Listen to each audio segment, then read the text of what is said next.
Hey, everybody, this is Craig Garber. Welcome to Everyone Loves Guitar. Man, I've got such a cool guest as a human being, and Amund Maarud is just like a tremendous guitar player from Norway. First of all, let me just spell his name because it's not something that you're going to recognize natively here in the States. It's Amund, A-M-U-N-D, Maarud, M-A-A-R-U-D. We'll get into it. He's one of the greatest blues players I've ever had the pleasure of listening to, man. I mean, he's just so soulful. I want to thank our mutual friend, Jace Everett, the monster, the man, the myth, the legend. Thanks, Jace, for hooking us up. Let me give you a background about Amund, and then we'll get into it. He's been a leading star. Like, this guy's a celebrity in Norway. Like, you know, you got to roll out the red carpet. So this is good stuff. Amund's been a leading star of the Norwegian blues and rock scene for over 2 decades. At 18, he was a well-known guitar prodigy, and since then, he's still remains one of the most active musicians around in Norway. He has a ton of different projects he's played in. Like, they're all excellent for one reason or the other. One of his projects is a 60s psych rock band called The Grand, and if you have some time, go over to what's the show? Rock Palace, right? Yeah. Yeah.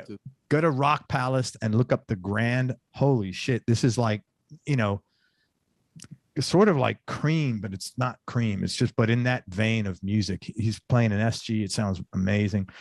He's got a number of various solo bands, including the duo Morudes, his jazz rock trio called Amgala Temple, and go on wherever you watch videos, or I think where's the video? Is it everywhere? Is it just on Apple or? I think they're everywhere. Okay. Look up Amgala, A-M-G-A-L-A Temple. It is like such a cool video of these guys playing. He does this, it's like an 8-minute psychedelic blues jazz thing. It is so freaking awesome. And then the video itself is really cool. It's got like drones outside. Anyway, but it's great. So check that out. Amgala Temple. He has a one-man show where he plays acoustic, and he also has joins forces with an Americana band called Lucky Lips.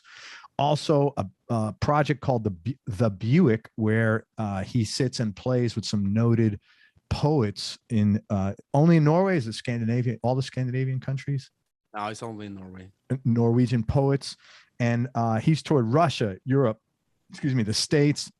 He also toured England, where he headlined the Royal Albert Hall, and he was the music director of the Norwegian Blues Adventure. He's played South Korea, Cambodia, and Japan. And he turned down Kim Jong-il because he wanted to come to North Korea, but he said no. He received a Norwegian Grammy in 2011. He got the Edvard Grieg Composer Award in 2016.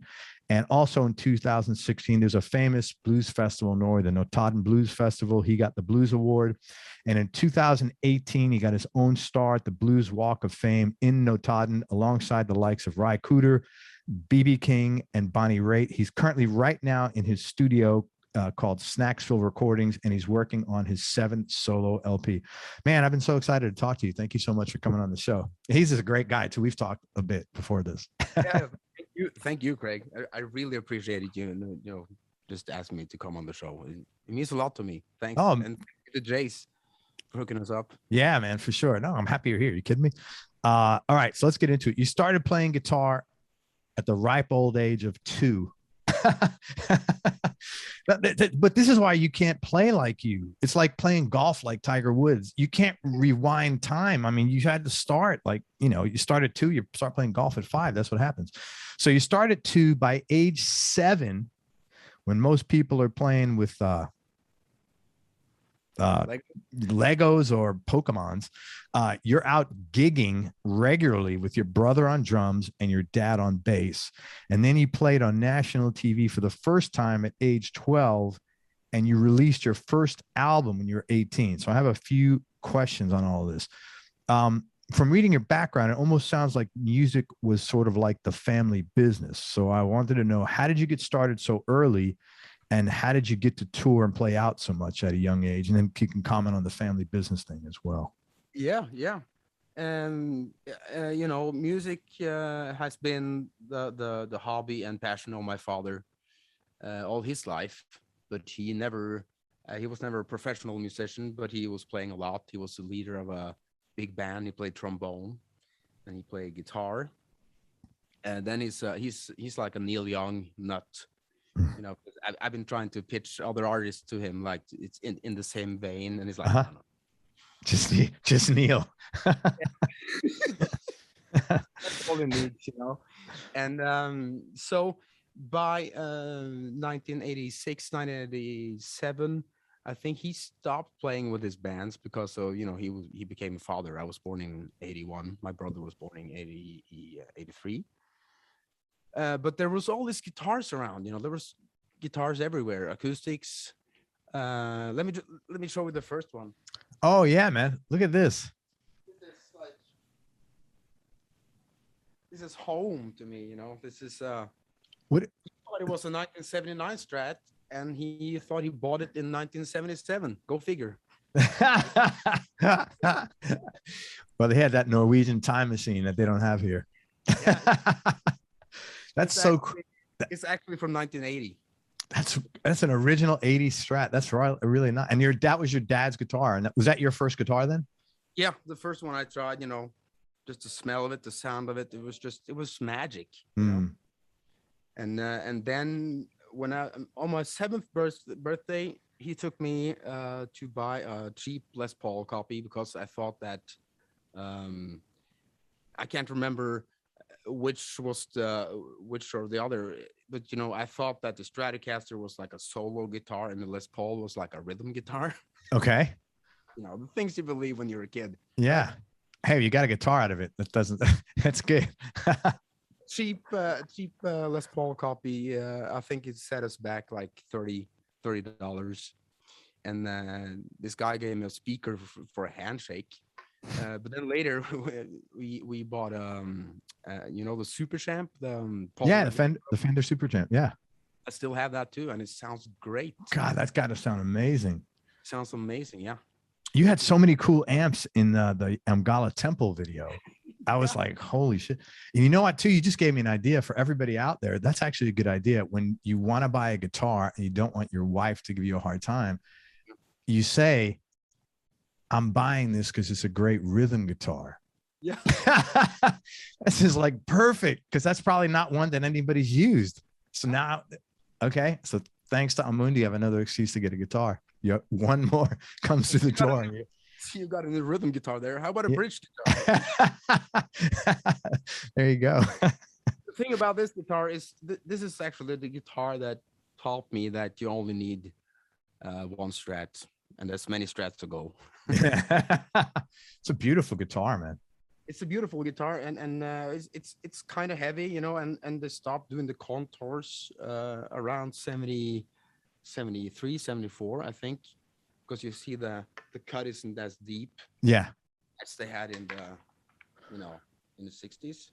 Yes. Yeah. And a dear friend of mine, actually, the first one I ever heard play electric guitar, play a blues solo over a 12-bar blues. His name is Dagfinn Hovin. He's a really good guitar player. And he's a luthier too. So he just fixed his guitar. I got it back last week. Oh, that's so cool. What was wrong with it? It needed a new nut. The frets were all worn down. Mm-hmm. He fixed the electronics. He remembered that he went to Oslo with me in 92 to buy this pickguard plate and a new 5-way switch. In 92. Yeah, he's been a part of the journey of this guitar. That's so cool, man. Yeah. So it's really a resonant, cool guitar, and the neck just fits in directly into my hand, like feels like home. You know, all Strats fit really good. They're so easy to play, and I don't have big hands at all, but they're so easy to play. They are, and just it's a love story, you know. That's cool, man. I remember Guitar Player had a picture of a 54 or 55 two-tone Sunburst Strat. You know, I took it out, had it on my wall. I was looking at it, you know, and it's, you know, it's magical, and it still is still magical. Yeah. You know. How did this whole thing with, like, how did you get on TV, and how did, at such a young age, like, how did you get noticed, I guess is my question. Well, I think my father has been pushing more for us brothers than we kind of got at the time. Mm. He saw how much we got out of it, and I think he saw the our motivation and you know, our this drive to become better musicians, and I think he just wanted to see if we had something, you know. So Yeah.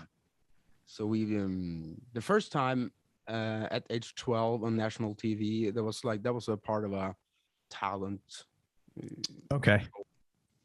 where we could you had like a local version, then you came to the more the county version, I guess, and then you had like a for the whole country like a finale. Sure. And this is in Norwegian. I think, did I send you the video? No. Oh, I have to send you the video because Of the finals?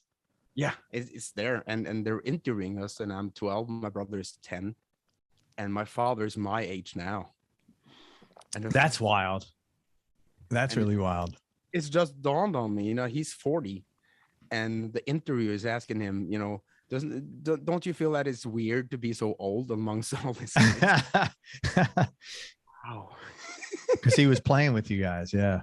He's playing bass with us for close to 11 years. That must have been a great experience though for all of you. That was fantastic. And the thing is, it was Simon on keyboard or piano. He's a fantastic boogie woogie piano player. He went off to New Zealand and lived there for 8 years, and toured with one of the guys from Counting Crows. And his father and my father, our father, is they're buddies. So they were driving the cars, you know, and we played really early at night because they didn't want us to see all the drunk people and, you know, all that. So we played from maybe 6 to 7. Sure. And we wanted to stick around and hear the band, you know, the grown-ups play. But yeah, no. Straight into the car and go home. And the next day, we were out in the fields farming or fixing something on the farm, doing just regular stuff. Your dad was a farmer. That's what he did. Yeah. What kind of farm? That's interesting. It's oats. You know, we sell the oats for seed. Wow. So you grew up so you didn't grow up in Oslo then? I didn't. I lived there for 10 years, but that was later. Well, I grew up there too, you know, but I was born here. And so the barn I'm in now is the barn on the family farm. And 1/3 of it is now a studio because, our father is, you know, he's relentless. He's enthusiastic and he never stops working. As I've seen him laying down on the couch maybe twice. So wait a minute. So those pictures that you showed me, the video, are those your family's houses? Yeah, that's the farm. I didn't know that. Oh my God, this guy's farm is beautiful, man. It's like Nebraska somewhere. It's just like, holy crap, it's gorgeous. Thank you. Wow, I didn't realize that was all your family's property. That is so cool. It is. So my mom is 7th generation on this farm, and I was supposed to take over, but you know, I'm not going to do that because I have a family on my own, and also I travel a lot. But you know, up until the age of 30, when my first daughter was born, I was pretty destined to be a farmer. You know. How did you sort of like leave it? How did you come to the conclusion? No, that's the wrong question. How did you break the news to your dad and mom? I just did it, and they took it really well. Okay, that's good. Because this music thing is also something my dad kind of started, you know, and encouraged, and has been encouraging. They both have been encouraging this all along, you know. So he could totally see that. And another thing, being a musician and being a farmer is two kind of professions you could think about being very flexible, but they're really not. You know? No, they're not. Being a farmer is like 24/7, man. That's like one of the toughest businesses you could ever have. Yeah. I have tremendous respect for the farmers and their know-how and their will of steel, you know. And but I'm just a big farm nut, you know. I love tractors. I love combine harvesters. for my 40th birthday. My wife, she chipped in some money for the Black Strat, and also she arranged for me to have a ride along on this massive Fendt tractor. That's so cool. And I'm, I'm crying because I'm so happy. No, man, I get it. It's like it's very similar to music. It's a very organic, natural, pure thing to be out there on a farm. I mean, it's beautiful. Yeah. Wow, that's so cool. I had no idea. That's beautiful, man. That's how you grew up. That's awesome. Very cool. Yeah. Okay. So But I was asked, which question was I answering? just the first one, man. You got your notes there. Somebody, one time somebody filled out all the questions and sent it back to me. And so I said, do you want me to grade it? I didn't know what I was supposed to do. So I just put it like an E, like for excellent, and I circled it and I sent it back. Awesome, just automatically generated podcast. You answer the questions, then you have like this automatic answering machine just reading. It was funny, man. Let me ask you this. Just to educate me and people here in the States about Norway. So I did a very minimal research. There's 5.5 million people in Norway, spread out over a territory about half the size of Texas or 80% of the size of California. So there's a very, that's not densely populated at all. Yet the country has the fourth highest per capita income in the world. So what are the primary industries in Norway, and what are some of the, to the extent you can talk about them, primary cultural and musical differences between Norway and the States here?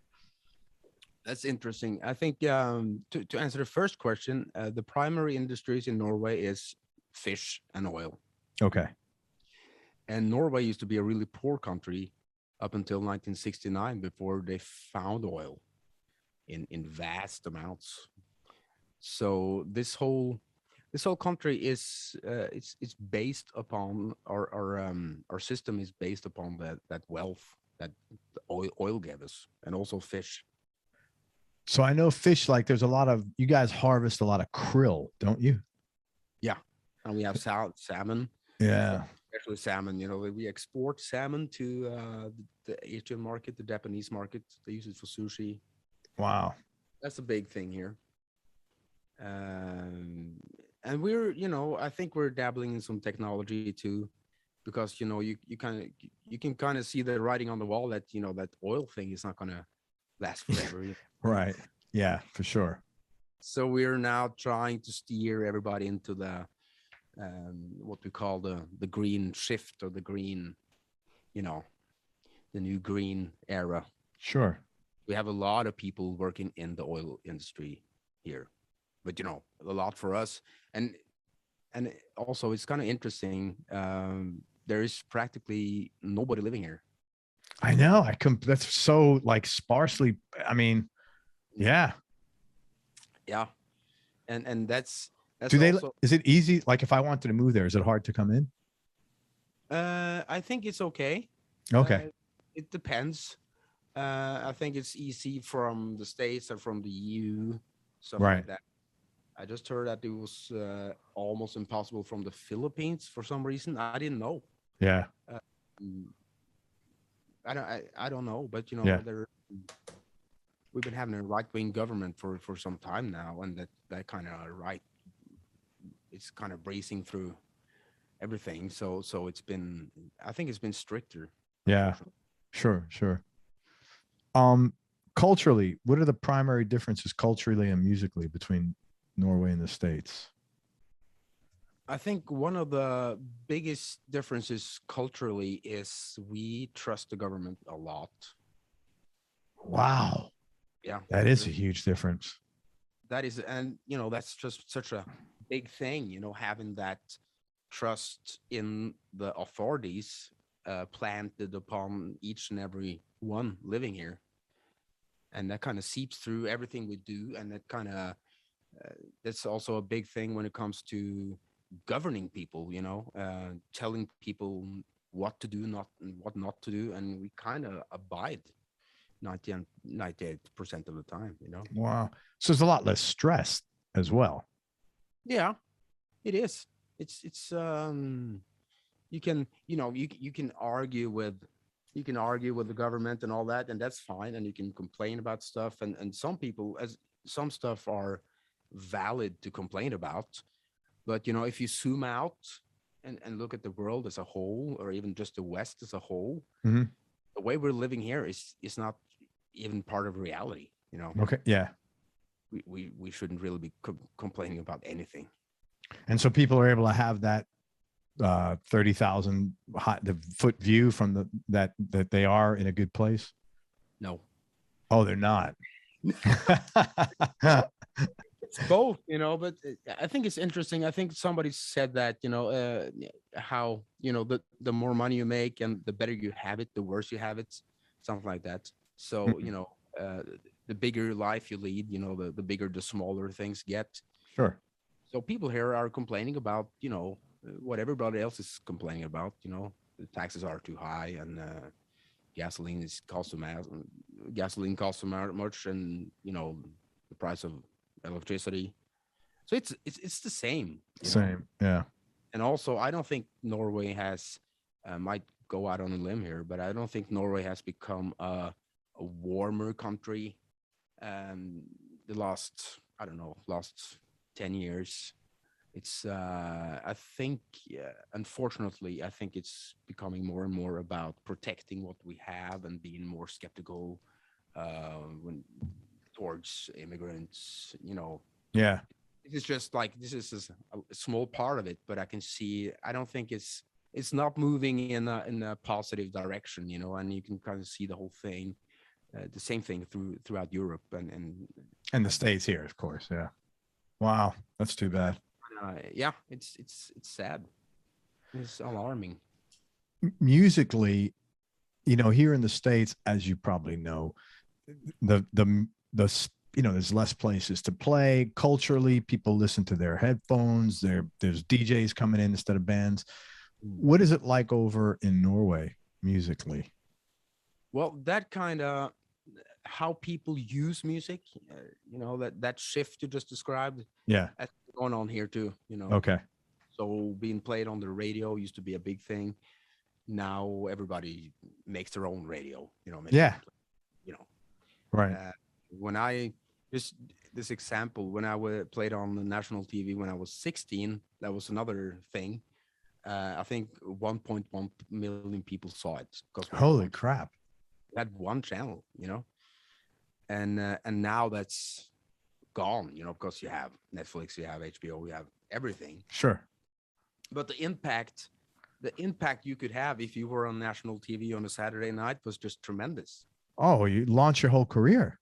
Yeah. You could get a flying start because everybody saw it. There was nothing else to see. Yeah. Maybe people had a VCR player, but I wouldn't count on it. So. Right. Yeah, absolutely. So it's a similar musical culture as it is here in the States, with things shrinking and changing like that. Yeah. But the good thing here is, since since we have all this oil money, the government has been spending that money for many years to try to avoid, since there's so few people here, they spend that money trying to broaden the cultural scope. So people that do kind of narrow stuff, and shouldn't necessarily attract a big crowd to make a living out of it, they can get government funding.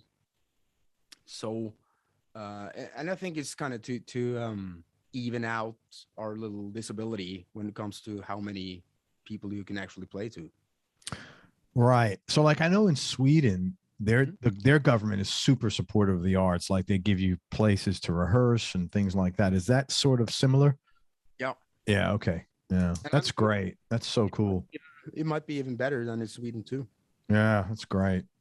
And you can, and on the other hand, you can say that the music industry in Sweden is like a music industry. Like, they're really good at it. Yes.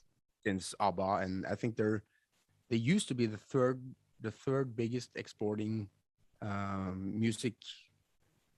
The third. I'm sorry. They used to be the third biggest music exporters per capita in the Oh, world. I didn't realize that. I'm not surprised because I've talked to so many great Swedish musicians. So I'm not surprised, but wow, that's a big number, man. Yeah. Like when you think about the US and England, just the size of them is so much bigger than Sweden. Yeah. Wow. And they come in third. That's great, man. That's crazy.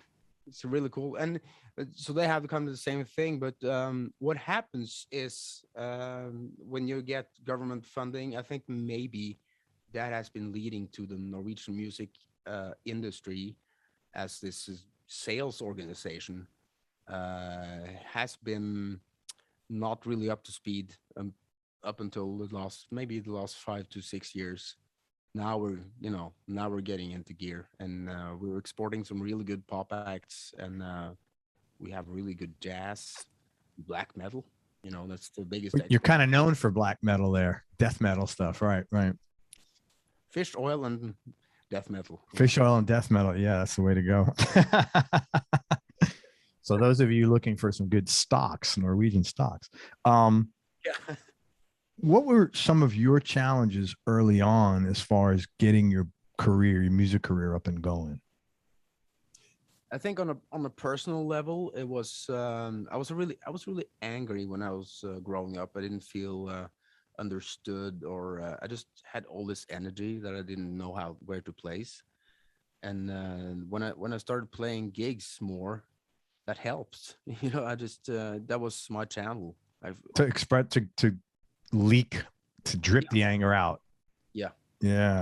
That's And cool. I just, turned it into energy, and I think it just in the end came out as this will to perform and mold each night into a different thing. Then it should be something else when you're finished than it was when you started, and that will to make something out of what you have that night. um what happened for me was when I was 18, I got my driver's license because you have to be 18 in Norway. I went to Oslo, and that was a big thing, a farm boy coming into the big city. Yeah. It's like, oh, holy shit. And driving. I had a baby blue Mazda pickup. Always wanted a pickup, but that was what I could What kind of afford. pickup? Baby blue. Mazda, the Mazda. Oh, Mazda. Okay. Yep. And it was running on 3 cylinders. Get out of here. Yeah. And my grandmother bought it for me. Oh, that's cool. That's so sweet. Mm-hmm. I was really proud of that car. So I went into Oslo, and they had just established a blues club called Muddy Waters. And all the pros were hanging out there, and all the pros were playing there. And it was just like I was just really lucky because this guy called R.C. Finnegan, he was up there and he was leading the band through it was a jam session on Sundays, and there was a country on Mondays, and they had a house band, and they were really busy. And then my friend Kid Anderson, who now lives in California. Yeah. He's on that blues on the blues the label record that you guys have. Yeah, exactly. And he plays with the Nightcats. He's just phenomenal, just tremendously good. And he was in the house band, and he got I think he might correct me, but I think he got an offer to come to the States with the saxophone player Terry Hank.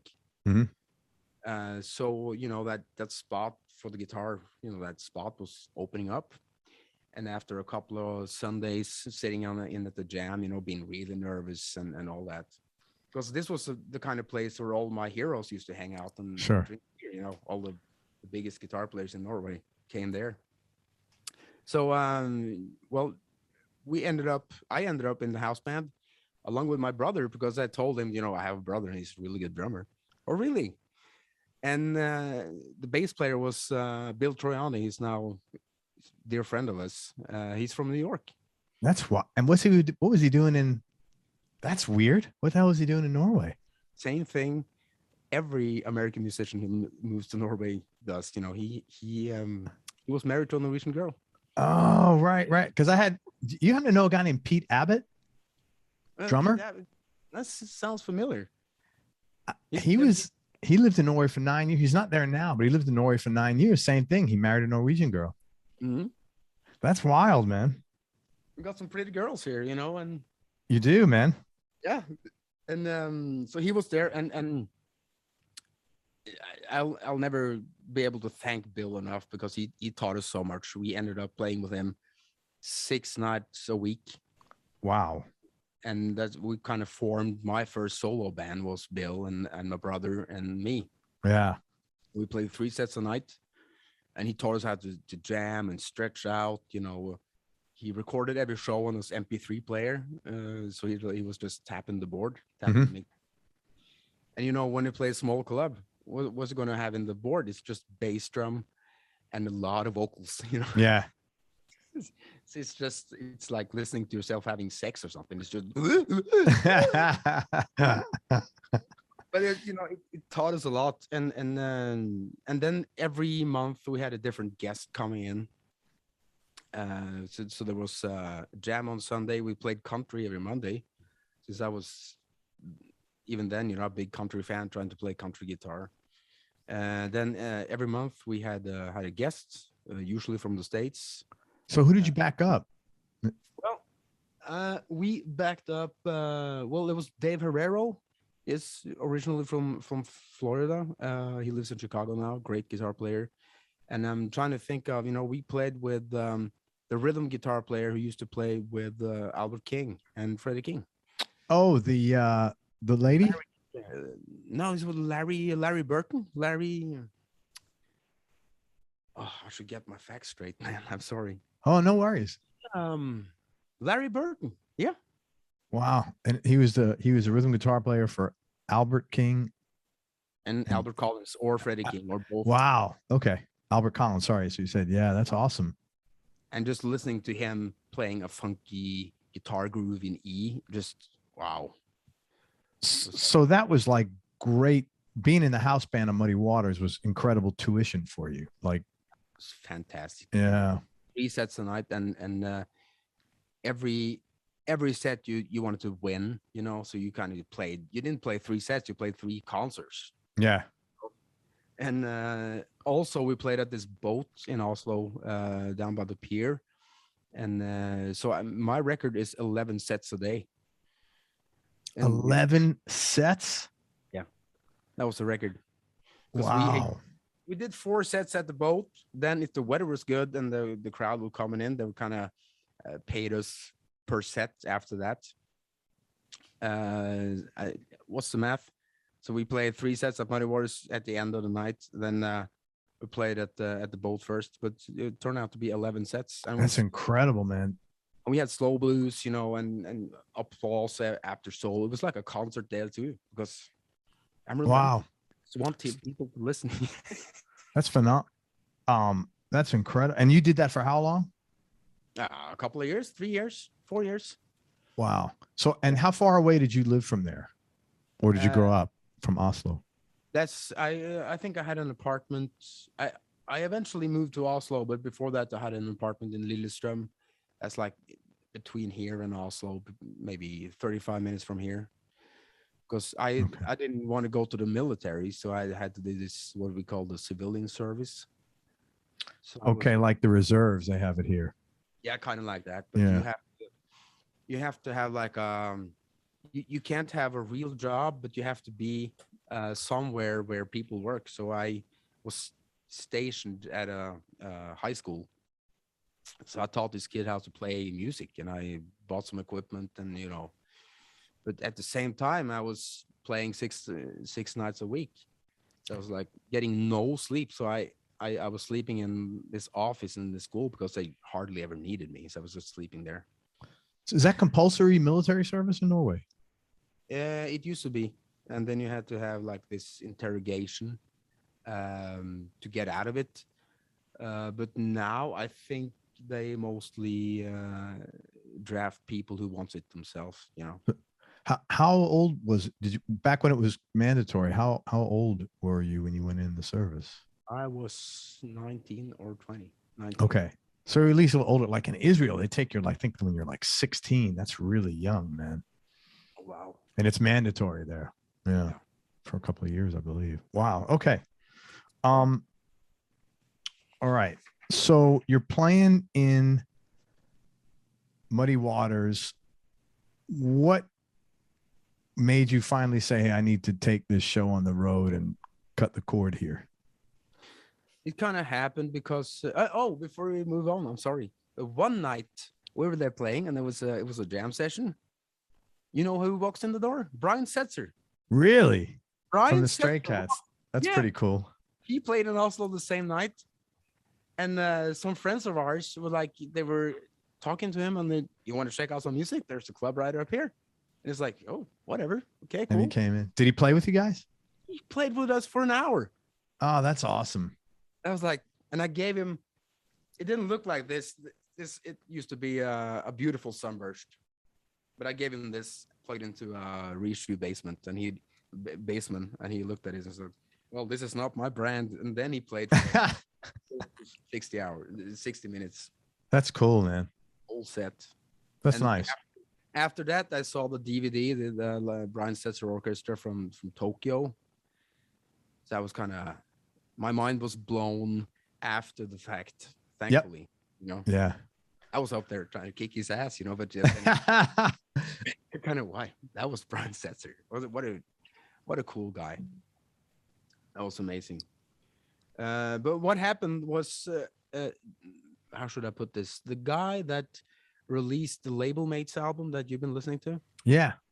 he came up to me then in 2002 at Muddy Waters and said, well, because he's been listening to me then for, I don't know, a year. Because he used to come there to hang out to look for bands. Yeah. So he wanted to make an album with me and Bill and Henrik, and so we did. And we went to Notodden again, big blues hub in Norway. And there was C6 Steve. You know who that is? No. He had a big breakthrough on Jules Holland. What's his name? C6 Steve. He plays with a 3-string cigar box guitar. No, I don't know him. John Paul Jones from Zeppelin played bass with him. I didn't know that. I don't know. C6 Steve. Yeah. What a name. Yeah. Great guy. Amazing guy. And he produced the whole album and recorded it in his studio then, because he had the old equipment from Stax in Notodden. How the hell did he get that there? I don't know. Wow. It sounds crazy when I explain it like this, but that actually happened. So C6 Steve produced your first record. He did. Now, which one was that? Was that one Fried? Rip Stripped and Southern Fried. Yeah, let me go over there. It's a great record, man. It's funny because I saw videos of you playing the video of the Grand show. You were so young there, and this you're even younger. Oh yeah. Yeah. I was 20, 22. Yeah, it was even. Let me ask you a question about that Grand show. You guys seem like very, very well rehearsed. Yeah, that's all we did. Yeah, but I didn't even see. Usually, you see the band leader looking around. You know, it was none of that. You were just. It was a very tranquil vibe between all of you guys. Yeah. So. Yeah. Yeah, you must have been very well rehearsed to be in that phase. We were. And another thing, what happens, I think, when you play that much together with people you know that well, you stop looking at them you don't need to, you connect through the music instead of connecting through the looks. Yeah. I've been playing with my brother for 30 years. Yeah. Maybe more. 32 years or something. I haven't seen him. I haven't looked at him, last 15 years. Yeah, that's pretty. I hear him. Yeah. Well, you mentioned earlier something about keyboard players. The keyboard player in the Amgala band. Holy shit, that guy was. Yeah. Wow, that was great to hear him, man. And you have to check out his band. It's called Jaga Jazzist. Spell that. It's Jaga, Right. and space and like jazz and ist. Jaga-ist. Okay, yeah, just like you said it. Okay, cool. Yeah, he was phenomenal, man. He did a great job in there. That whole band was just.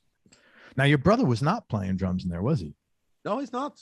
He's we've been after I joined forces with the Lucky Lips. He's got a kid now, and he's also working for the streaming service. He's like a content provider for a streaming service called Moonin Live. Okay. So no, he's been really dialing back his live. Yeah, gigs. live gigs. Yeah, I totally get that.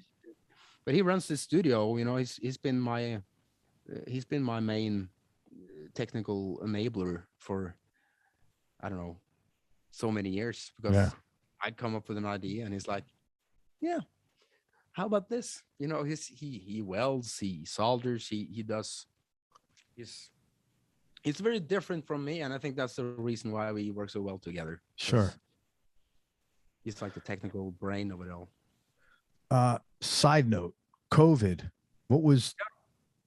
I don't know how locked down was Norway.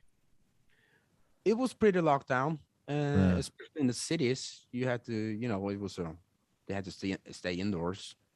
Yeah. Everything was closed. Shopping malls, cultural centers, concert venues, everything was closed down for a long, long time.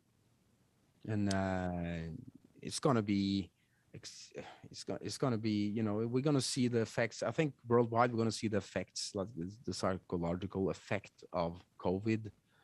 It's probably gonna be in play for the next few years. I think lots of students being really lonely. And well, you know what I saw that was bad? I read some articles like, you know, in South America, where the countries are not, they're poor to start with, and they shut schools down. There was no Zoom, which I can't imagine making kids study on Zoom, but and a lot of these kids, they basically missed school for 2 years. And you got these poor communities, like, what do you think they're going to be doing? I mean, it's just so, I agree with you. I think it's going to be seen. What, is it opening back up now for you guys? Like, are they starting to, it is. It is. And our numbers, you know, I think much because of what I said earlier, about how much trust we put in our government. Our numbers has been really low, and people have been doing what they've been told. Okay. Well, the prime minister had a little party and she got a fine. Oh my God. She was like celebrating her 60th birthday or something with a sushi party with only the closest friends. You know, it was just too many of them. Man, these people, like these politicians, they're just so out of touch with the everyday working person. I mean, it's the same thing here, man. They just like do as I say, not as I do. That's not it's not good as a father. It's not good as a politician either, man. You know, you can't do that shit. Shouldn't be smoking, you know. Yeah, right. Right. Right. It's bad for you. Yeah. So, but other than that, our numbers been really low. And another thing, the life we have here in Norway, you know, it has its pluses and minuses. But you know, if you just zoom out and look at Brazil, look at, you know, anywhere, look at the US, you know, we've been really lucky. You know, we've been locked up. Everything was gone, all the gigs, all the, you know, nothing happened for months and months and months. But very few people died. And I got my first shot. I'm going to get my second shot. And that's been taking a long time. But still, we can't complain. Yeah. Did you get sick at all, or you passed over? No, it's good. I had the shot. But I was really, really careful when this thing came, because my wife has this chronic disease called Crohn's. It was like, oh my God, yeah, my brother had that. It's in our like intestinal. Yes. Yeah, plumbing. Yeah, she's got to be super. Yeah. And so she's in like in the risk. Yeah.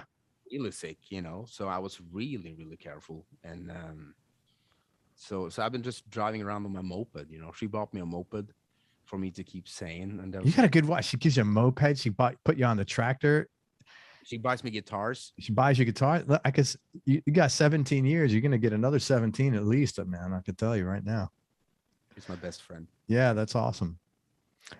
Did you get anything out of COVID? Like all the isolate, like did any sort of new ideas or anything learn, anything positive come out of COVID for you or your family? Lots of songs. Oh, you did a lot of writing. Yeah. I think I wrote maybe like 3 albums. And Wow.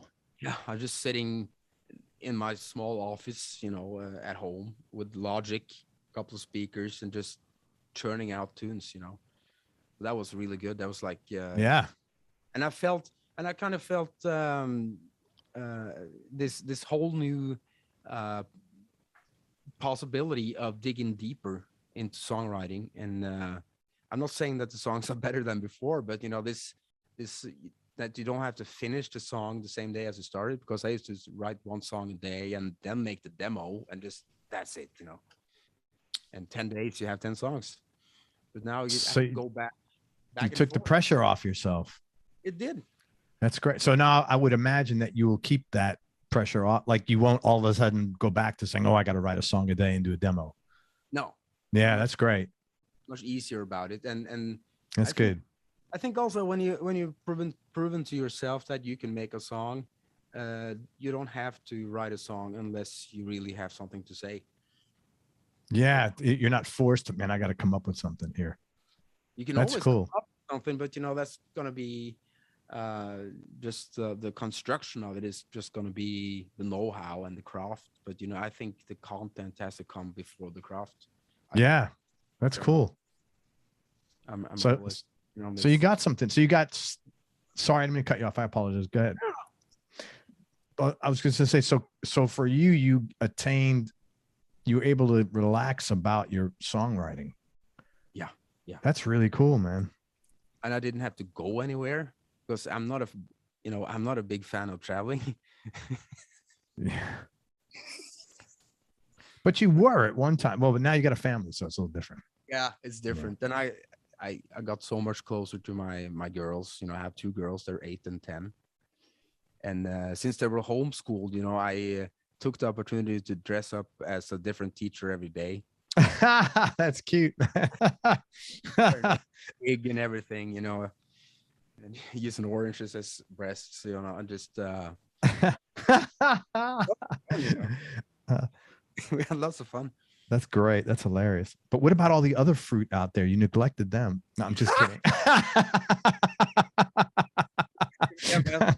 Like I said, they're 8 and 10, so I stuck with the oranges, you know. That's cool, man. That you played teacher. That's good, man. So you got like your family intimacy, which is nice, man. Yeah, we did the same thing. Yeah, that's cool, man. And another thing is that when you have I've always been like this kind of homey person. I like to stay at home and be around my family. And when you have like this, the world's greatest excuse for not going anywhere, as COVID was, you know. Right. And it kind of takes a lot of pressure off, and nobody was doing anything, so you weren't missing out or anything because nothing was happening. Yeah. You know. So I bought a lawnmower with a snowplow. Right. I bought a snowblower that you could walk behind, you know, and I sold both of them because they stopped working. You know, stuff like that in the garage. I would think many people have done some projects, you know. Yeah. Here it was, people did so much work on their homes, like all the big retail, Home Depot, all the major, there's nothing in these stores. Online, I was selling, I don't know, like a pair of bike shoes that I had, and like 5 people in the first 15 minutes called me up, and I'm like, what's going on? It's like, and it was a new pair. It's something I hadn't used. And they said, there's none out there because everybody's bought, you know, people are they can't go to gyms. So they're doing bicycling and they're doing all this stuff. So everybody, you know, We're pretty busy ants there for a while. Busy bees, yeah, it was do nothing, crazy. everything. Yeah. And then you see now you can see the price of timber. I don't know how it is in the States, but the price of timber here has gone up. Like some products have gone up 100%. It's gone up so high that when you go and look at it, if you're looking, my wife's a realtor, so I'm sort of tapped into all this. If you go look at a new community and you're looking at building a home, you have to put a deposit down, because if you come back next week, it'll be $30,000 or $40,000 more. Yeah, yeah. I mean, it's just insane, the timber situation. Yeah, really insane. I want to talk about some of your music, man. You're a super talented guy. I listened to like pretty much, I think, everything of yours, and I got a lot out of every one of them. But I want to ask you about some of my favorites. So let me pull up here. Yeah. You're out. Let me just quickly thank you for diving. You've been so thorough. You're diving deep into all the catalog, and just thank you, man. That means a lot. Oh, it was easy. You're welcome. But man, it was like great music. So it wasn't like I wasn't suffering through any of it. Trust me. You're cool how you go about this. You just take it so insanely serious. I really appreciate that. Oh man, thank you. Has been, there's a lot of thoughts going into making music, Oh my God. Yeah. And it's not an easy thing, and since I've done this show, 4 years now, and like 850 episodes, I've learned, I know it's crazy. I don't ever I used to have a mindset, though, I would dismiss something I don't like because I don't like it. But now it's simply because I am so aware of the energy and effort that goes into making music. I don't dismiss anything. I may not enjoy some of it, but I don't dismiss it. No. I find things in it. Although I got to admit, there's been a couple of people that wanted to come on the show, and I booked them, and then I listened to this stuff, and I'm like, I couldn't tell somebody to listen to it. It was just bad for me anyway. But in your case, it was not, totally opposite. I'm a blues guy. I love everything you do.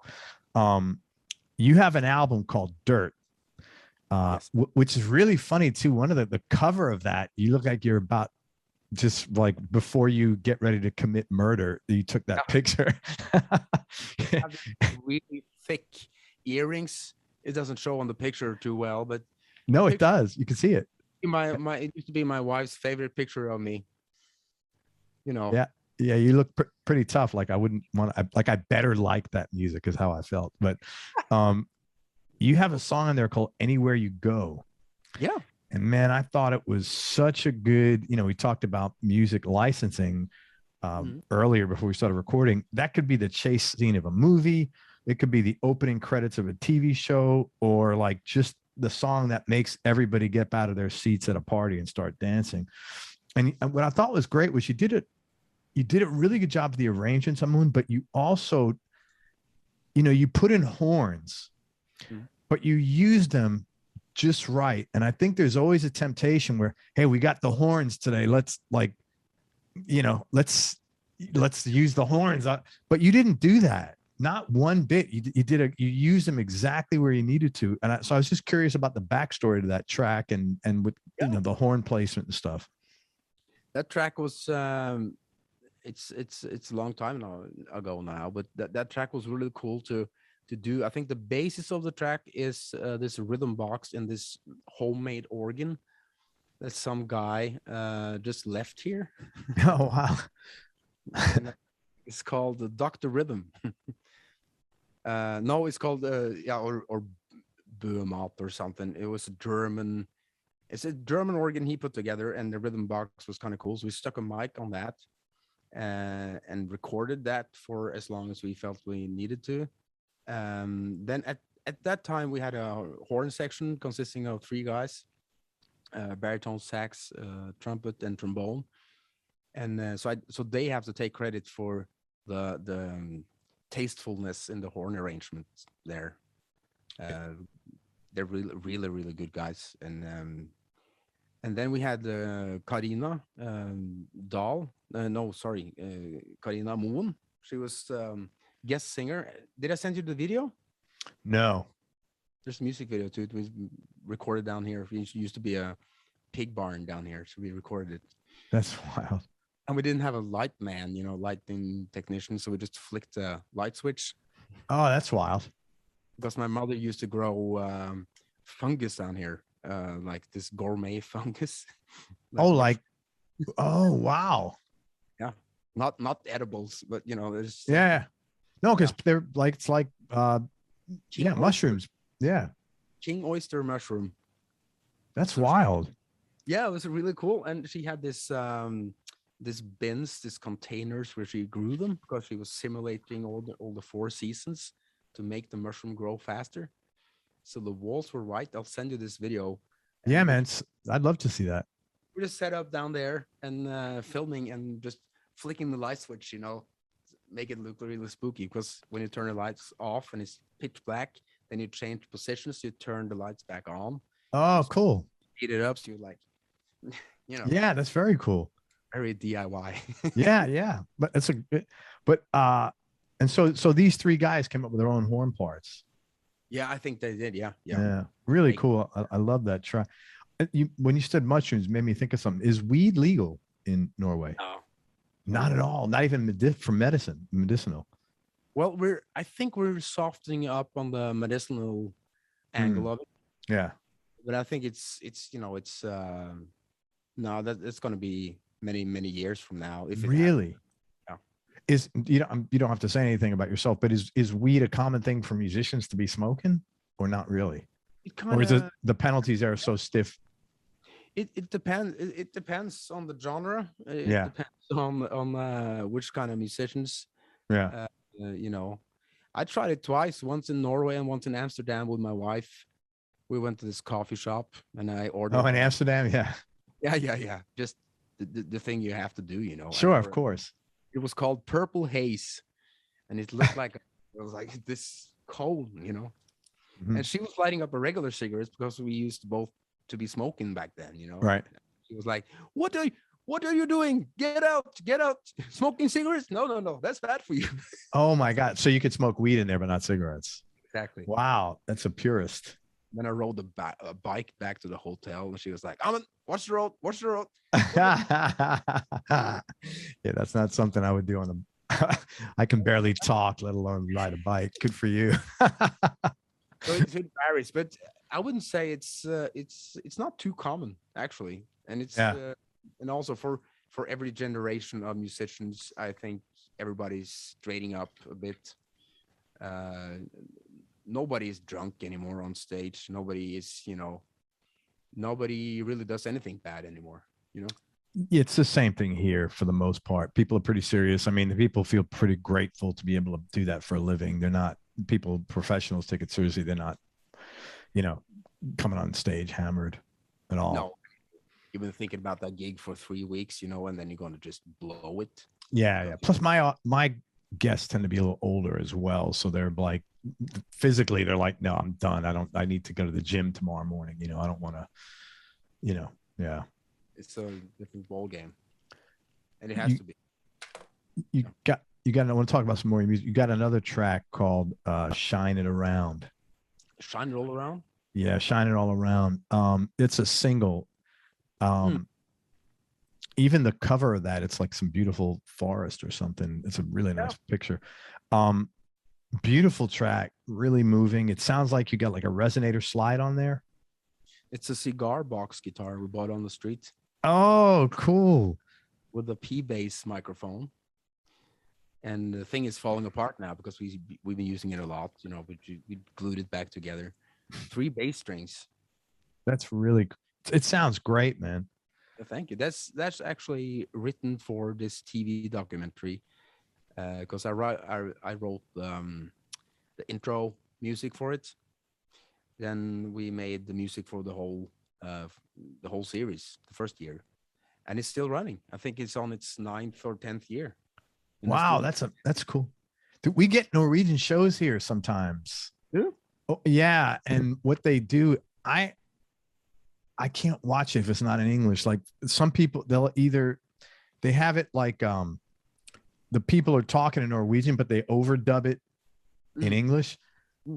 I can't, my mind doesn't process that because like I know they're not saying that. So the words and music don't match sort of. So I have a hard time taking it in. My younger son always watches shows like that. But there's quite a like there was one they had, it was in English. It was a lot of cop shows in Europe in general. There's a lot of really good cop murder mysteries, suspense kind of things.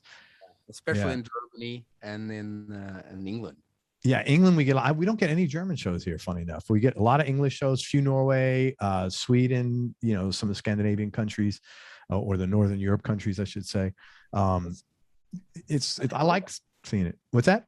I didn't know that. I didn't know that we were exporting like cultural TV shows.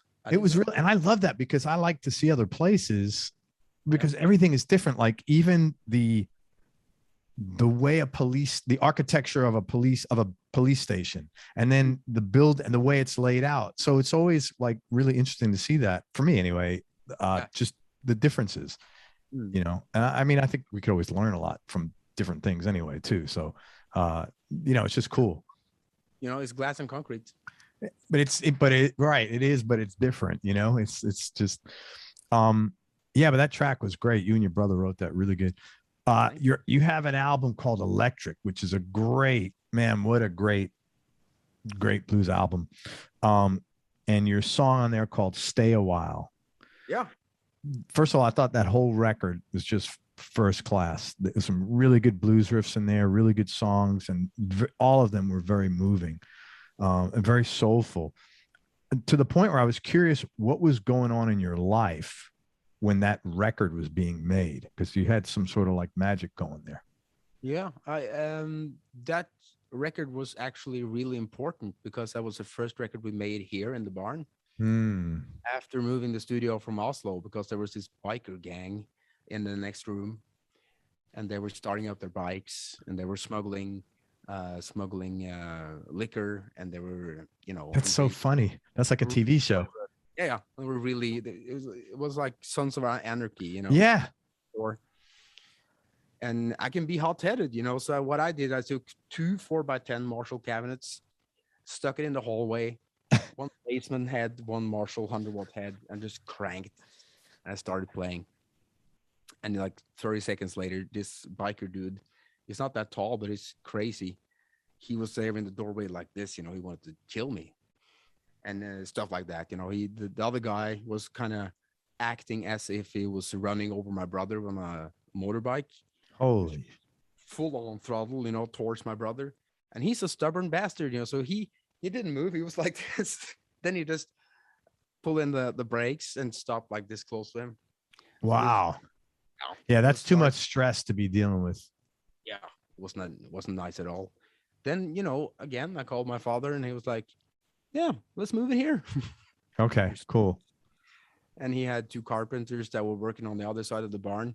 He moved them here, and he made this room, and we it's beautifully done. And that was the first record we made on it's recorded on analog tape. And also, since the Grand was breaking up, the band, the Grand, it was breaking up while we were in Oslo, because we were broke, and they started to getting jobs. They were going to school. What happened? What like how? Okay, so take me through the trajectory of that. Like, because you guys were like on Rock Palace. Yeah. Not that bands on Rock Palace don't break up, but what happened? Nothing happened. We were on Roskilde. We played the second biggest Roskilde. It was like 12,000 people there, and I don't know. We just lost momentum. I think if we had made another album, you know, just stuck with it a bit longer, something would have happened. I don't know. Also, I think we kind of missed that whole Wolfmother wave by 6 months or something. Okay. I don't know, but you know, the music we made was the music we wanted to make. So it's great music, man. It was a lot of fun. It was so cool watching you play the SG, man. It was because you don't see. I don't know. You don't see a lot of that music being played anymore, period. But let alone it was just cool to have the SG there, man. And you know why? Live at Leeds. Oh, what a great record. My God. I was so happy when they finally released the long version of that. I don't know if you know that the original version was much shorter. Oh, Yeah, the album, like the actual Live at Leeds album, when it came out, it was like 25, 35 minutes long. And then I don't know when they started putting CDs out and stuff, they released Live at Leeds, the whole concert, which was like, whatever, 45 minutes or an hour. exactly. I think I've been looking for the long one then, because when I'll never forget when track 11 is called Sparks. That's a great track. Breaks out and then Pete Townsend plays the guitar solo using an Octavia, the Roger Mayer Octavia pedal. And I was crying, and it was like, is it possible to conceive all this beauty and madness into a 4-piece band? Oh, that was mind-blowing and life-changing hearing that album. So I started playing SGs, and I had a lot of them. They're gone now. Because, got rid of yours. They're hard to play with the I never could. I had one. I loved it, but I never played it because the neck was heavier than the body. Yeah. It's hard to get used to. You don't ever do everybody clap your hands. The player going, hey, no. Yeah. Hold it, Yeah. No, so the Gram was breaking up. I'm sorry, and then you started putting the studio together. Yeah, and the Gram was breaking up. Kind of dissolving, and I was still in the studio every day writing songs. And the songs I wrote, initially they were for the Grand's second album, but since the band broke up and we were moving here, it turned out to be the songs for Electric. So I was kind of trying to take the blues back through what I learned in the Grand, trying to make my own brew, my own mix of the blues again. Yeah. Because I felt that the first time I played blues was, the Rip Stripped album, then the Commotion album. And everybody in the blues, not everybody, but, you had a lot of opinionated guys in the blues society saying that this wasn't blues enough. And they were giving me the finger and they just wanted to dance. And I was like, this is not right. The crowd was trying to take control over the stage. And that's why we started the Grand in the first place, because we wanted to go our own way. Yeah. And everybody in the blues circuit was like, where are you guys? Have you quit playing music? And we were on Rock Palast, but that was how close that circuit was, So yeah, well, all the songs I wrote in Oslo and a few more when we got here was like the basis of Electric, and the whole album was just like, fuck everything, let's just have fun, It's a great record, man. There's no rules anymore, all the Did you have somebody come in and engineer that, mix it, or did you take care of that yourself? My brother. He did a great job, man. Yeah, he did a phenomenal job. And he played drums. So he's been engineering and playing drums on Electric, Dirt, Volt, Commotion, and he's been engineering the Lucky Lips album, and he's been engineering the new one coming up. Now he can do it all, He's quite a fabulous guy. He can do it all. Question for you about that song, Stay a While. Your voice, first of all, you got a great voice, and it's really funny because you almost sound like Southern in some of the stuff, like you sound extremely American. If I just listened to your song, and nothing would ever come to my mind and say this guy's from another country, or this certainly not from Norway. But on that song in particular, Stay a While, your voice is like old school Motown soul. Which was really, that I know you now, is really interesting. Tell me about that song. Is there anything in particular about it? Stay a While. It's just such a I thought it was just such an awesome song. Yeah, thank you. It's actually a tribute to my hometown where I grew up, and I think the opening line is something like, "There's no street lights here," because there didn't used to be street lights. There was only headlights. Sure. And I think that song is a tribute to the intimacy of growing up in a small place, where the people you meet and you know everybody. Yeah. So there's this intimacy of not being too angry or too anything really, because you're gonna face these people again. probably next day. Right. So it's just this. Do I know you? I don't know you, but I know you. You know, at the same time, it's just it's a different kind of vibe because everybody knows everybody. Could you live in a large town or a large city? I tried. And it wasn't your thing. I lived in Oslo for 10 years and I loved it. But Oh, you did? once I got kids and then we tried to move back to Oslo because we lived here for 5 years, close to the farm in this old house.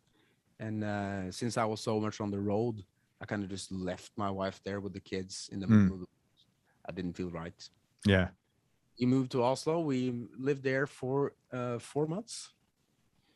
And then we moved out back to the country again. Okay.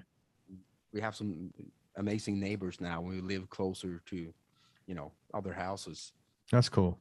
But what I saw was that I saw it in my kids' eyes. They were meeting other kids, and that kind of that everybody was kind of everybody kind of agreed on that we are not going to see each other ever again because it's such a big city. It's not a big city worldwide, but it's the big city we have. So it was that coldness. It was that everybody's a stranger kind of feeling.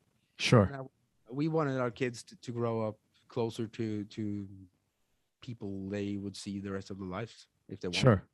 I totally get that, especially if that's your comfort zone, and I could see wanting it for your kids. So the anonymity of the being a stranger. Yeah. That was what drew me to Oslo in the first place, and that was what drew me away from Oslo. Funny how that works, man. Yeah, that's interesting. You change at different points of time in your life. Different things become important to you. Yeah. As you were talking, I'm thinking, could I ever live in New York City again? I probably could, not permanently, just a few months here and there. Yeah. Yeah. And the last track I wanted to talk about, which is something I mentioned a few times, is Avenue Amgala from the Amgala Temple album. Again, that track just blew me away. What a great video. It was like psychedelic blues and jazz. And it was almost like two songs. I felt like there was one, the opening was really bluesy, psychedelic. And then you sort of had almost like a break. Yeah. And then it was more jazzy, and it's a 9-minute song. Tell me about the making of that. Like, we have. What's that? It's the shortest song we have. Is it really? It's a single.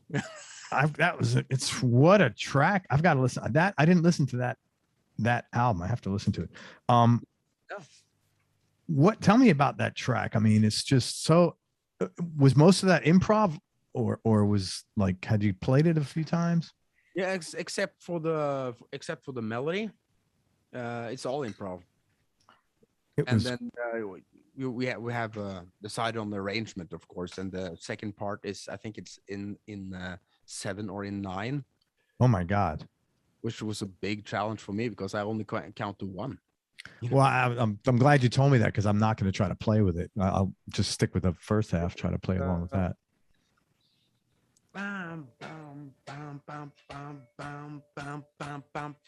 Yeah. And they have to teach me because, as I said, I only count to 1.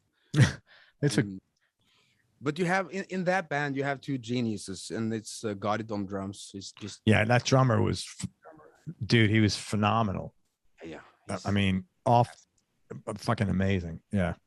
And you have Lars, who plays lap steel, pedal steel, bass, saxophone, flute, and keyboards, and are also very schooled in how to write instrumental music. Okay. That was also first for me, because before Amgala Temple, I never played a melody on my guitar. That was foreign to me. And how could I find the sound to kind of make that melody cool? Dude, that was that was the whole. And I'll tell you what was great about that, man. Well, I have some questions, but the effects that you use Yeah, They were perfect. I don't know. It was like some sort of a delay, but it was other stuff. What effects are on there? I think it's the Supro Drive. Have you seen the blue one? No. Supro came out with this pedal collection. It was a drive, a fuzz, and a tremolo, I think. But I bought the drive, the Supro Drive, so that's kind of on the whole time. That's an overdrive. Yeah, but it's kind of to simulate that Supro Yeah. overdrive. I have a Supro here with 115, and when you crank it up, like the video I sent you, they sound kind of similar. The only thing is that the drive pedal, it layers on top of the sound a bit too much for me. But that's on there, and I think the vibrato is like that's a Norwegian built pedal from this guy called KB Effects. He made me a pedal with spring reverb, tremolo, and vibrato and phaser. Oh my God, you got everything there. Yeah. Little pedal. Before he stopped making pedals, I think he's into painting now. Oh wow. And then there's the Moog. They had a MF drive. That's like a drive pedal with an expression pedal, so it works kind of like a filter. Okay. So I think I was probably using the filter a lot. Then the Echo, I'm not sure about the Echo. The fuzz was the fuzz that the Supro fuzz drive? Or it could be the Fuzz Mutant from Basic Audio. It was great, man. What It was pedals ever. You got to check out Basic Audio. Fuzz Mutant? What's the name of that company? Basic Audio. Okay. What made you? Sorry. Yeah. Go ahead. Amund, what made you use your Jazzmaster there? You dip. Is that popular there? Is dipping popular? As a snooze, yeah. It's so funny. It's a habit. No, it was probably because of I bought that Jazzmaster after I sold my SG. So the Jazzmaster was kind of the bridge for me between Gibson and Fender. Okay. Because the Jazzmaster is so different from a Strat and everything. So, and also the vibrato on it is really, really cool. Yeah, it was very cool. You used it perfect. I mean, you leveraged that great in there, man. Yeah, it was great. I was just so blown away by that track, man. And it also had that when you put it in between, it had that pointy hipster sound. If you drench it in reverb and just, you can also do that with a Telecaster. The Strat doesn't have that two pickup, then you have to modify it. But so the Jazzmaster is a very, very cool guitar. I've never played one. Oh, you have to try them. They're just what I need. I'm sorry, man. Oh, this is my new bridge guitar.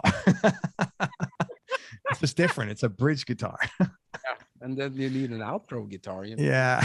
Well, great track, man. Anybody listening, I would love you to check out Amgala Temple is the name of the album, and this track is Avenue Amgala,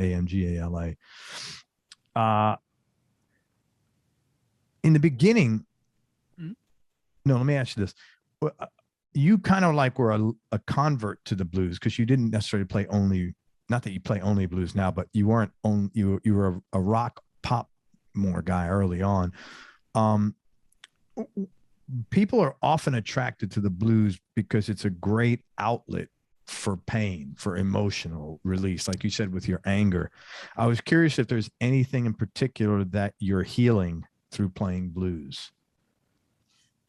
I don't know. It's just been I never been really at ease. I'm kind of anxious and worried, and I think I spent 40 years trying to find calm, Yeah. And after a show, you're like 10 years away. Don't worry. Yeah. It's right around the corner. I promise you. But it's getting better,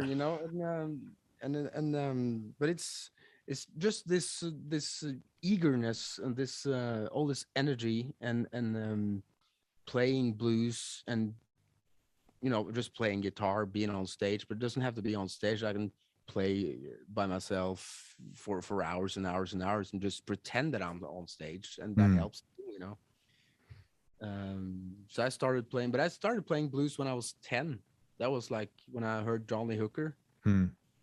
That was that changed my life. And Buddy Guy, that was on Swedish television. They had a documentary, and Buddy Guy was playing First Time I Met the Blues. You've probably seen it. And then they swiped the camera through the streets of Chicago. I haven't seen that one. I don't remember, but I've seen him in concert like 3 or 4 times. Yeah. Yeah. Great show. Different guy every show, different personality every show. Yeah. It's like you talked about, like 3 different characters. Yeah, he's like, you know, the Buddy Guy, like, yo, motherfuckers, that guy, Buddy Guy, and then like, hey man, I'm gonna dig you. I'm gonna, you know, the soulful. He's just like very animated, you know. And then there's the time we'll come walking through the crowd on a wireless mic. I know. The first time I saw it was, I think it was on this Crossroads Guitar Festival. Saw it on YouTube, and then he was playing Sweet Home Chicago, and then he said, "Yeah, you can sing along, or you can't, or you don't. I don't give a fuck." You know, something like that. What? That's him. That's him. About, to me, the sweetness of when he used the 2 first mics on the Strat, you know.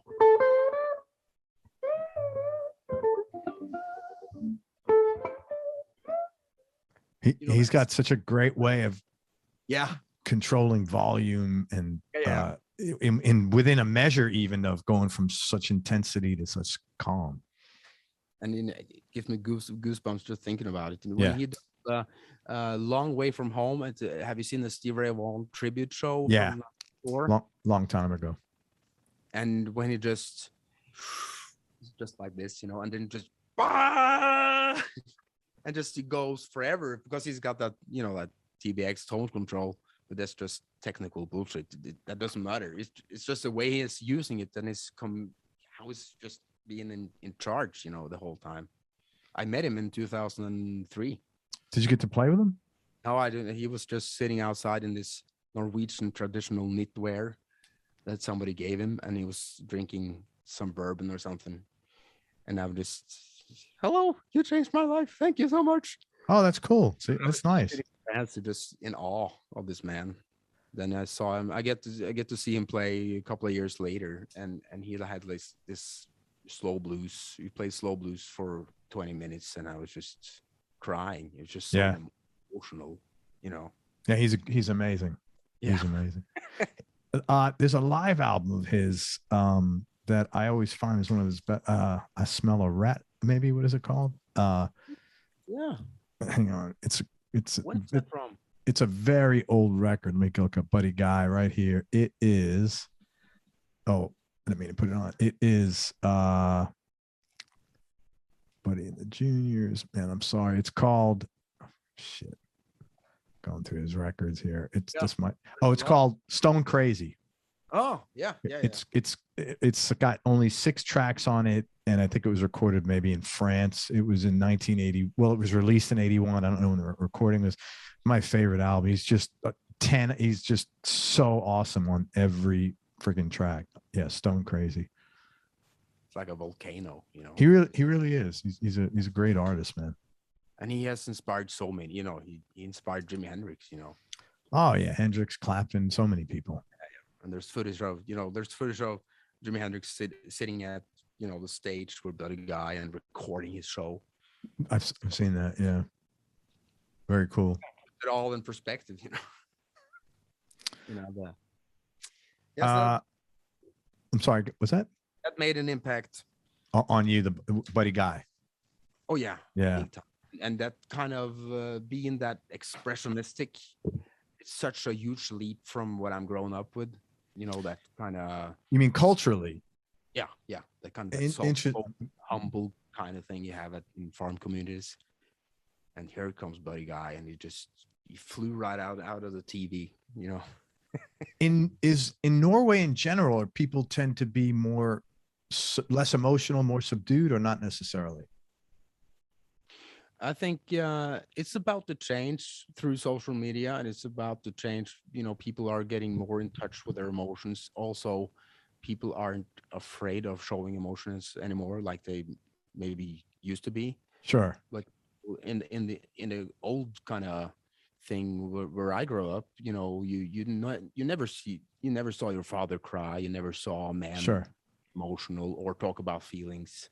Right. You know, my wife she taught me how to speak about my feelings. Oh, that's awesome, man.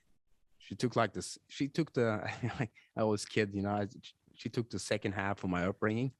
She raised me like the second half of it, talking No, about that's man, but I all. think that's great. Like, that you learn some. I mean, my wife has been like that with me. So it's like, to me, I'm what better situation than you can grow with a person and, motivate each other to be better. To me, that's one of the pluses of any good relationship, whether it's your spouse, your partner, or just a buddy, even, someone that pushes you to better. I mean, that's great, We're lucky, man. And Yeah.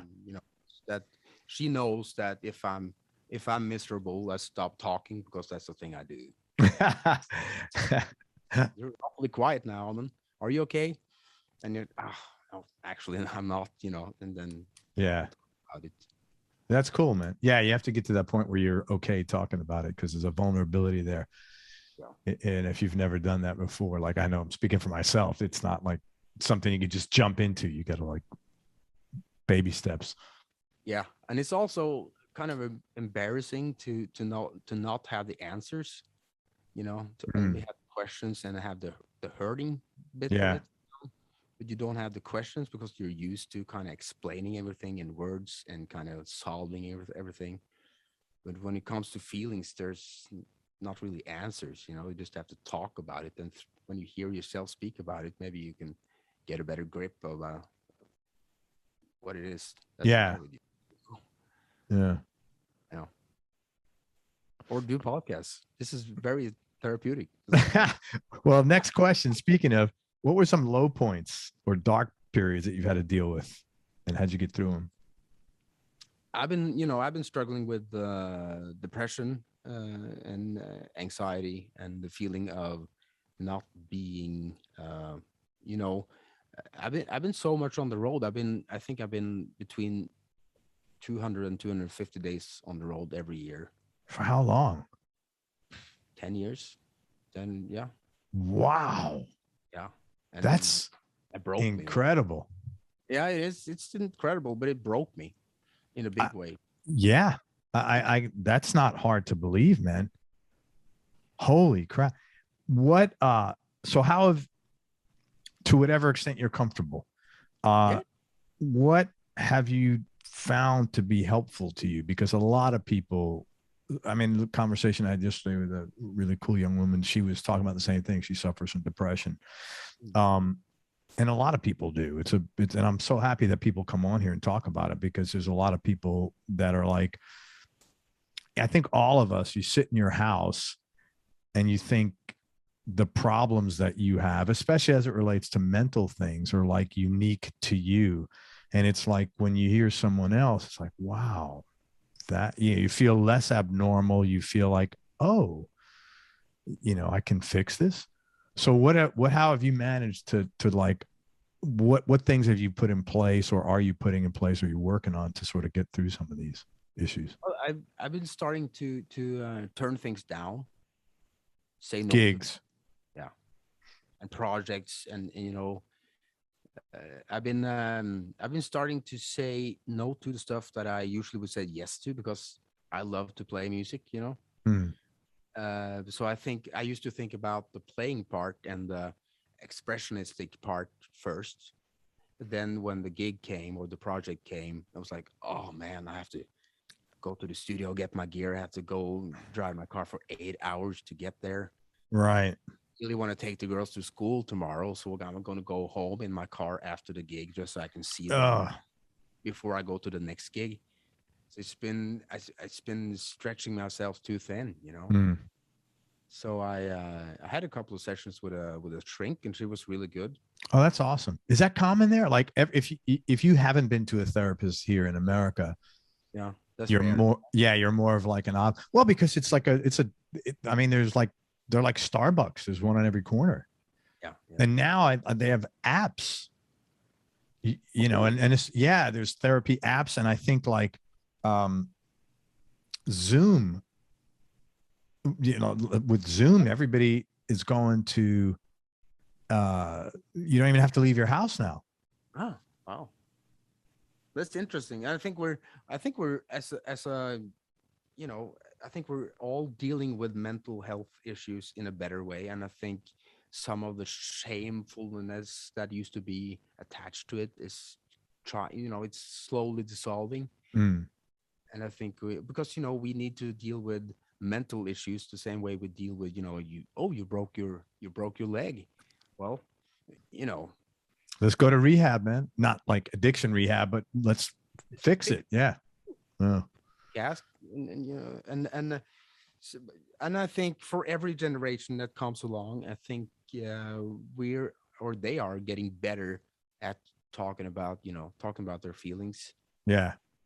because we need to do that. And there's always, you know, there's this pendulum, you know, we can go too far and feel too much and talk about too much and be more focused on the problem than being focused on how to fix it. Yeah. Solution. Correct. I agree with you. Yeah, because there's also like this, there's a kind of a business card, you know. Yeah, I know what depression is, you know. There's a kind of this badge of, yeah, you're in the circle, you know. Yeah. Still, it's a very real thing, you know. It's also very different for everybody. Yeah. You know, the level of depression, what makes you depressed, how you get out of it. Yeah. What caused it. Yeah, I know what caused it. That was just working too much. No, I wasn't asking you. Sorry. I was just saying what caused it. I was saying in general, like, you know, what's different for everybody. Sorry. I was Thinking out loud too. Yeah. No, that's good that you identified that, man. And it was probably hard to start turning down gigs in the beginning. Oh yeah, it was. Yeah. You know, it was, but the last time I was burnt out was in 2020 in March, actually. And after the Royal Albert Hall gig, and after that gig, I was crying, I was throwing up, I was just exhausted. You know, I had the responsibility of putting almost 40 musicians on stage in one of them. As MD. Huh? As you, the music director there. Yeah. So my wife came. She wasn't really supposed to come, but she came. She knows me so well, you know, and she was like, I should be there for him, you know. That's awesome. Yeah, that was great. And I'll never forget that, you know, because one of the greatest guitar players from Norway ever is a guy called Ry Cooder. And he does it all. He plays like Buddy Guy. He plays blues. He plays folk music. He does, you know, it's been on everywhere. A big hero to me. And he was up on stage playing acoustic guitar and folk music in the Royal Albert Hall. I was sitting there just watching the sound check, you know, and she came and I was like, okay. Yeah. Doesn't get any better than that. Got to work, you know. We pulled it off. But just but you know, that was just the last stop in a string of being everywhere. I played in Nashville on a Thursday. I played in Ålesund in Norway on a Saturday. No way. Like that. And then Royal Albert Hall. Then the week after, I played at the National Theatre for a week with this play we made music for. So it was on stage with my brother. It was just too much, you know. Yeah, man. And isn't it weird that the more you work, the more you want to work? You know. Well, yeah. Yeah. Also, you just don't. If you are driven, it's like in your mind. It's like, here's an opportunity. Don't squander it. Yeah. But you realize there's also an opportunity cost. So is it really an opportunity? And I'll be honest with you, I've learned from all of you guys and gals that I've interviewed only to do things that make me feel good, because I see all the joy that playing music, and I've turned down so much business stuff that I normally would have jumped on because I'm not invested in it emotionally. And I'm like, why did I do that? You know, I there's no need to do stuff you can't get behind. No. You know, something else generally comes up to fill the void anyway. And even if it doesn't, you know, it will at some point. Yeah. You know, that's just the way, and you just feel so much better about it. And yeah, and I've made that change, and I've told my kids about it, and they grew up a different life, so they do tend to do things they like, you know, but which is great. But I think that's what life's about. It is. You know, yeah, you're here to be happy. Yeah. And but my problem has been that, I loved every project I've ever been in. That I Yeah. said to, because it gave me that feeling for 90 minutes. I was like weightless. Yeah. Then So it's hard. Yeah. So it was hard for you to start. you tend to forget about the cost, you just focus on 19 minutes into 90 minutes into space. Yeah. But yeah, it wears you out. It really does. Man, well, I'm happy that you're open enough to go to a therapist, and I'm happy that you're putting these changes in place, man. That's And awesome. all this, it's because my wife, she's been talking to me and supporting me in a big way. And I've been talking a lot to Jace about this. We're really, really open towards each other. And I think it's about time we try to tear down all these illusions about how to be a man, how to be you know it's not a man thing. Everybody goes through this. But if you're from somewhere like this rural district here, you don't talk about depression, you don't talk about feelings, you don't talk about anything really. Hmm. Yeah. Well, I think some of the problem, the resistance of that is stuff on social media. When you see other people, which I had a guest, and I wish I knew who said it. Someone once told me, social media doesn't show you all the film that's been cut and left on the floor, Well, you know, mm, but as a result, you see things and like, man, this person is always busy. And then you're like, so therefore I need to be busy, not knowing that this person is busy right now or what their deal is or who gives a shit really, you know? And like, you know, I never post, I only like tend to post stuff about my show on there. I never, no, like, I just assume no one gives a shit what I'm eating for dinner. no, well, Because I certainly don't care what anybody else is eating for dinner. When I see a post, I want to send a bill to that person. Like, you just fucking robbed about 8 seconds out of my life to show me your tacos, man. That's I that's want a to tough. send them a bill for that calculation, what that's worth. It's like, God, but yeah, I know what you mean. But man, I'm glad you've done that. But another thing is that when you're trying to build a career and you're afraid that you will be forgotten, you're also on this artistic journey. Yeah. that that's sounds nice, huh? But No, but you're it's true. you're evolving through playing live, and you're figuring stuff out, and it's all that. And then when you come home after a gig at 4 in the morning, you scroll through the social media. And I think that we kind of tend to add up everything we see, and we think it's one person. I Yeah, think that's a good every point. post you saw was it's Yeah. one person to you, and you feel like, Yeah. oh, there's still more that needs to be done, to keep this pace up. Yeah, yeah. I think that's a really good point. I've never heard that, but I think you're correct. I think because people are just seeing events, Yeah.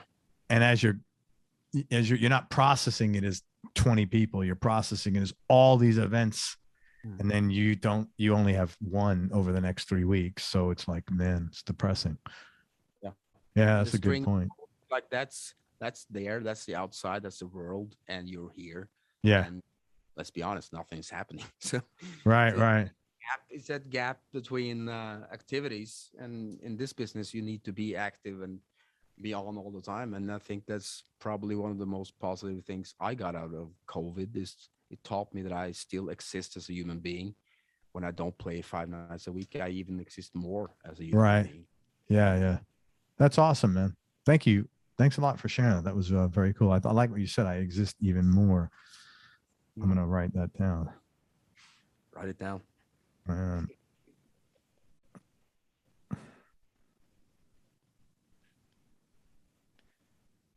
Thanks, man. That was great. Let's talk about gear for a few minutes. Right now, what's your go-to guitar? And what other two guitars round out your top three? I'm between. I love. I'm between go-to guitars. I'm guitars right now. Sorry, let me show you the one we talked about. Yeah. Because and again, my wife, she's the greatest ever. She's been watching me looking at black Stratocasters with maple necks, and I showed her one night, have you seen anything more beautiful? And she put in a bid for me. This guitar was in Tokyo, and I've been to the store where I bought it, and it's a really cool guitar, but the neck is a kind of sticky, and I'm just trying to kind of break it in. But this guitar has That's something. Custom Strat. Custom shop Strat 56. How are the 50s model? Like, how's a 56, for example, different from a 62? Because 62 seems to be the very common reissue for Fenders. Yeah. But they started, I think they started doing the 57 and the 62 at the same time. Yes, 57, because they even have pickups 57/62. Yes, early 80s, I think. I think the one of the difference to me is the weight of them. I think always many times the 60s reissues are too heavy. Interesting. Okay. I don't know why. Maybe it's a different type of wood or something. Yeah. Some of them feels really closed down, closed up. So the 50s ones are more open, and you also have the maple neck sounds different. And also there's also the shape of the neck is different, because you got the V shape instead of the C shape in the 60s. And so the V shape in the 60s, is that thicker? The C shape in the 60s is kind of slimmer. Okay, right. Okay, so the 50s is the V neck, then you're saying? Yeah. Okay, thank you. And that's a thicker neck. It's a thicker neck, and it's more of a struggle to play it, really. Yeah. But it's rewarding. It sounds like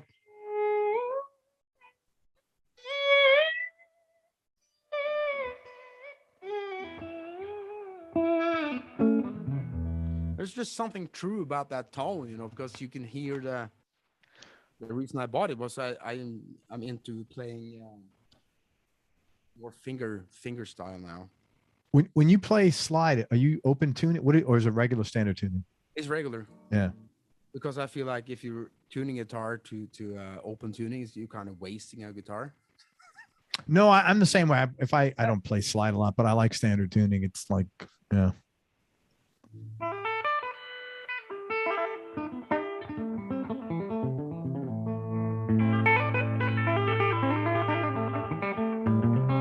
Oi, woo! I'm still working with the setup, and it doesn't handle the whammy bar anymore for now, but I'll.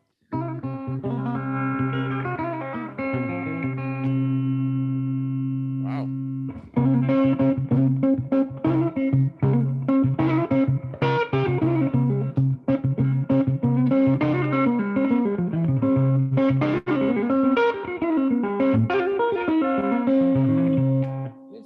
It's a very cool guitar, Wow, dude, your playing is so great, man. This is so nice to listen to it. So I would take this on stage, unless I was playing with the Amgala Temple. Then I would take the red one, because it's just easier to play. Mm. This is a 60. It's a Fender 60 reissue neck, which is kind of thicker. Oh yeah, you don't see it. It's here. It's thicker. It's thicker than some of the regular C-shaped necks. Yeah. Oh, so that particular neck for some reason. For some reason. And I bought this guitar, and it had a Olympic white body, because I love that combination. Yeah. It's beautiful. Like your other guitar. Is that Olympic white? The first one you had? The one your dad gave you? Latest. Yeah. I got it, I was pacing around the mailbox for weeks, is it here? Is it here? Is it here? Yeah. Then finally it arrived, and my wife she's in the kitchen, and I'm just opening this box up, and I was like, oh, it's beautiful. And I pick it up and say, oh, fuck, it's too heavy. And it's so disappointing, man. It's like 100 grams heavier than my regular the gold Strat I've been using that's just pieced together from parts. So what is 200 grams in ounces? Hang on. It's probably like a 200 grams. Look how spoiled we are. 200 grams in ounces.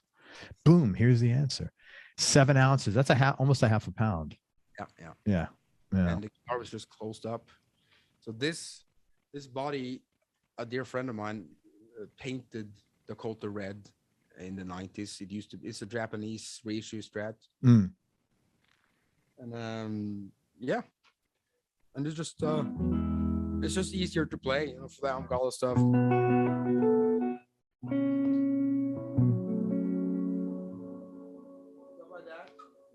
What are you playing through? It's a 79 Princeton. Oh, it's a beautiful amp.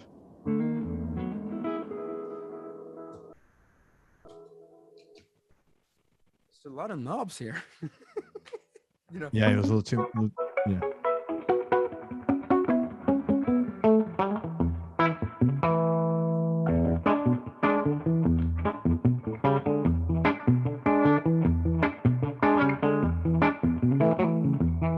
So you can do, Did you're self-trained, self-taught 100%, right? You do a really great job integrating like almost Delta stuff with modern, like edge rock stuff. That's not very common. Thank you. Jace told me that the first time he heard me play, it sounded backwards to him. I thought it was so cool. Oh, you mean like back in the old? What do you mean by back? Like old? Like there was something off about it in a cool way. He said, yeah, just different. That's a huge compliment. Yeah, you're. Yeah. Hey, Jace, I spoke with Craig. No, what's different? Like, look, most blues, there's not massive differences between the players, and that's okay because you're there for the music, for the vibe. But you actually have a different thing that you bring to the table where you're at it. You do have this mix of old and new, and it's very edgy. It's not. You mentioned earlier that you didn't use the word restless, but you're kind of restless. Yeah, I'm restless. If that's okay to use that word. Yeah. And your music is like that. It's like you're waiting. It's like different parts of it are the calm before the storm. And when the storm comes, man, it's great, and because you're doing something a little different. That's not like expected. It's hard to play with because it's not technically it's harder than what you're doing. It's not like shredding, but which is great, but it's different. And that's why your music appeals to me so much. That's so cool. Yeah. It's just a mix between so many things, because, you have what first got me into the blues was, like I said, John Lee Hooker, and the way he just he presses down on the strings. It sounds like he's like buttoning his coat to have that.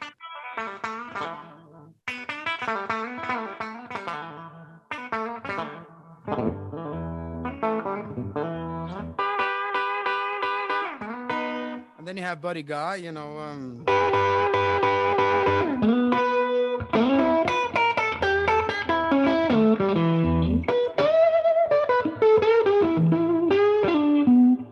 and then you have Robert Cray.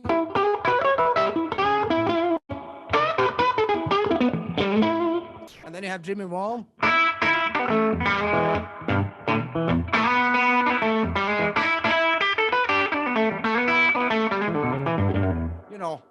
And it's all in this guitar.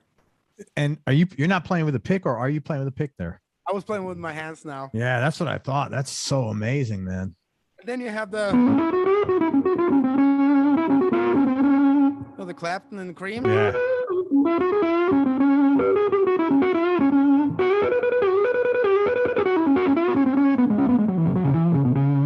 And then you have the Allman Brothers.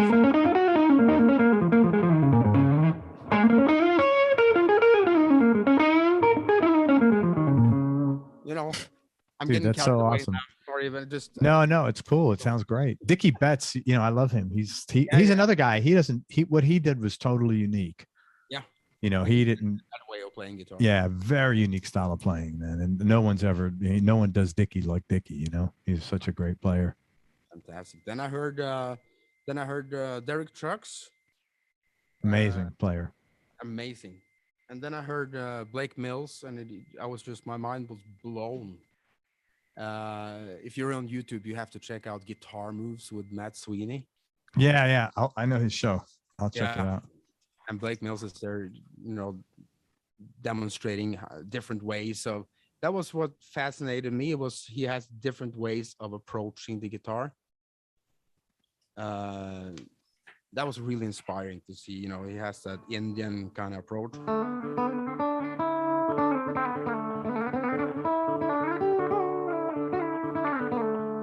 Yeah, Derek Trucks has that as well. Yeah. And then you can double on the...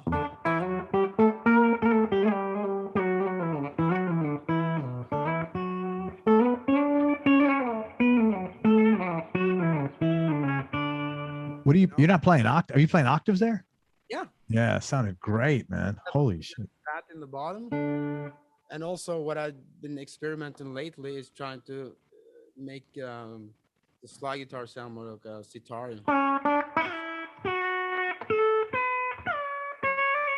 Oh, sorry.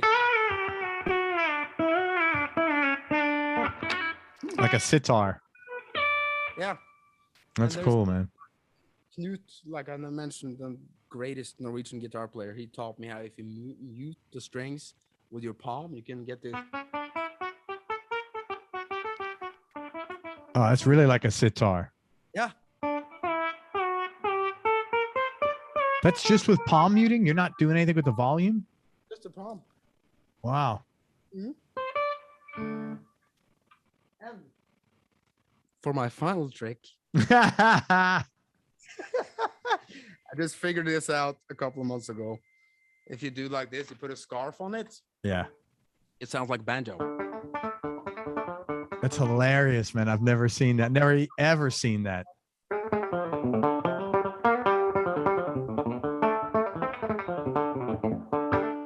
Are you palm muting at the same time? No. Finger picking with the... It sounds so, because the notes are so abbreviated, so staccato. Yeah. It's just a scarf. That's wild. Hey, scarf guitar. Yeah. There you go. So basically you're a Strat guy primarily. I am now. Today. When I was a kid, and now I'm back, and I finally, that was my goal, to figure out a way to make the Strat sound like me. Yeah. It was so full of names. That guitar was so full of names. We have 5 legends per position here. Yeah. Yeah, that's very true. It is. So trying to get away from that was like something I'm really, really proud of. I'm still working on it, but I'm really proud of that, because I just love the concept of the Strats. Yeah, well, it sounds great in your hands, so please keep working at it. What's the last thing you listened to? It was probably Turn Around by Los Lobos from the This Time album, because I was trying to find some mixing references for the Lips album. Gotcha. Yeah. Give me your top 3 Desert Island discs. Live at Leeds. Right. Would by The Who, and I have to have Band of Gypsies. Who? Band of Gypsies. Oh, Band of Gypsies. Okay. And then I'm going to throw in Greatest Hits with Dwight Yoakam. That's interesting. I love Dwight Yoakam. I've been a country fan almost as long as I've been a blues fan, and it was the guitar playing that took me. Pete Anderson. Yeah. I had Pete on the show. He's an awesome guy. I got to hear that. He's a really nice person. Yeah. It was really funny because I remember the first, I think maybe the first or second question I asked him, he goes, Craig, I have to tell you, I told my wife I'm done with these fucking interviews. He goes, but you asked me 2 questions no one's ever asked me before. I'm so excited. Let's keep going. And I was like, because, you know, he's like a legend, man. So I was like, you know, I just want to honor and respect. You know, I wasn't nervous per se. I just wanted to make sure he felt respected for the work I've done to, you know. So I was like, okay, good start. Great testament to your show. And all, thanks. you do that. You send these questions, and you're like, I'm not even sure if I know myself well enough to truthful enough manner. You know, it's really insightful. And thanks. You're not just talking to the guitar player. You're talking to the person. And I think that's kind of rare. You know, many podcasts can go on and on about how long are your cables and what kind of strings, but the truth is, you know, beneath that, you know, why do you play the way you play? Yeah, well, I like to learn stuff, you know, and it's a better connection. The connection I have with, like I said, when I bump into somebody after they're on my show, even if it's a year or 2 later, it's like, as you give each other a hug, is like we established a connection. You know, that I can't do talking about strings. No. You know, and so it's a nice, you know, I'm you know, thank you. I appreciate that. There are 11s, by the way. Duly noted. Tell me something you want that you don't have now. It doesn't have to, it could be something tangible, or it could be something, you know, a way of thinking, spiritual, whatever you want. I'm going to look at my notes. Yeah, man, go ahead. Of course. Yeah, that's a tough one. That's a new question. I've only asked it like 3 or 4 times. Yeah. What I wrote down. Oh, sorry. A new Strat. That's going to make me whole, man. That's an acceptable answer. I don't judge. That's cool. What I wrote down is I like to be more at ease with myself and find peace in my own company, and just slow everything down, you know, and be happy about it. And I think I'm in the middle of this 40-year-old crisis at the same time, because, you know, the stuff you are not longer, the stuff that's not within reach anymore, that pile is so much bigger when you turn 40. Yeah. Because, you know, I had really high hopes, you know, I was, you know, as I thought that, you know, maybe something really big would happen. Then you realize that you have to define your own success. What is success? And you have to look at more than just what you do for a living. You have to look at everything. It's so important, man. You have to do that. I mean, that's what my experience has been. I'm not telling you or anybody else how to live, but you really have to do that. And again, you're like 10 years away, because every guest that I've had on this show over 50, if I ask them something like, what's, I don't know, biggest change, and everybody says, I don't give a shit about stuff that used to nag at me anymore. I'm comfortable. What you said, they said, I'm comfortable in my own skin. Yeah. So you're like, right. You're almost there, man. You're like on the 15-yard line, like, to use an American football reference. So you got like 4 plays left. You'll be right over the touchdown goal, man.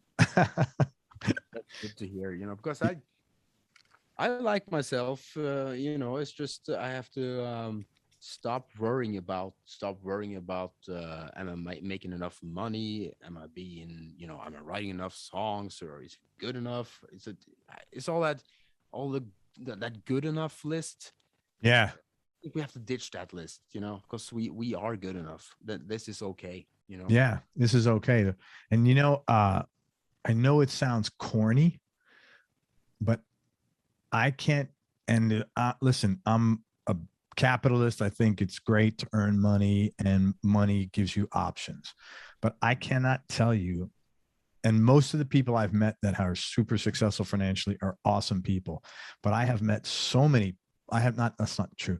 I've met a large handful of people that are dripping with money that are so miserable, you know, and I like COVID for me kind of did the same thing for you. I got really, it reminded me of what's important in my life, which is my family. And I needed to be reminded of that. Yeah, for sure.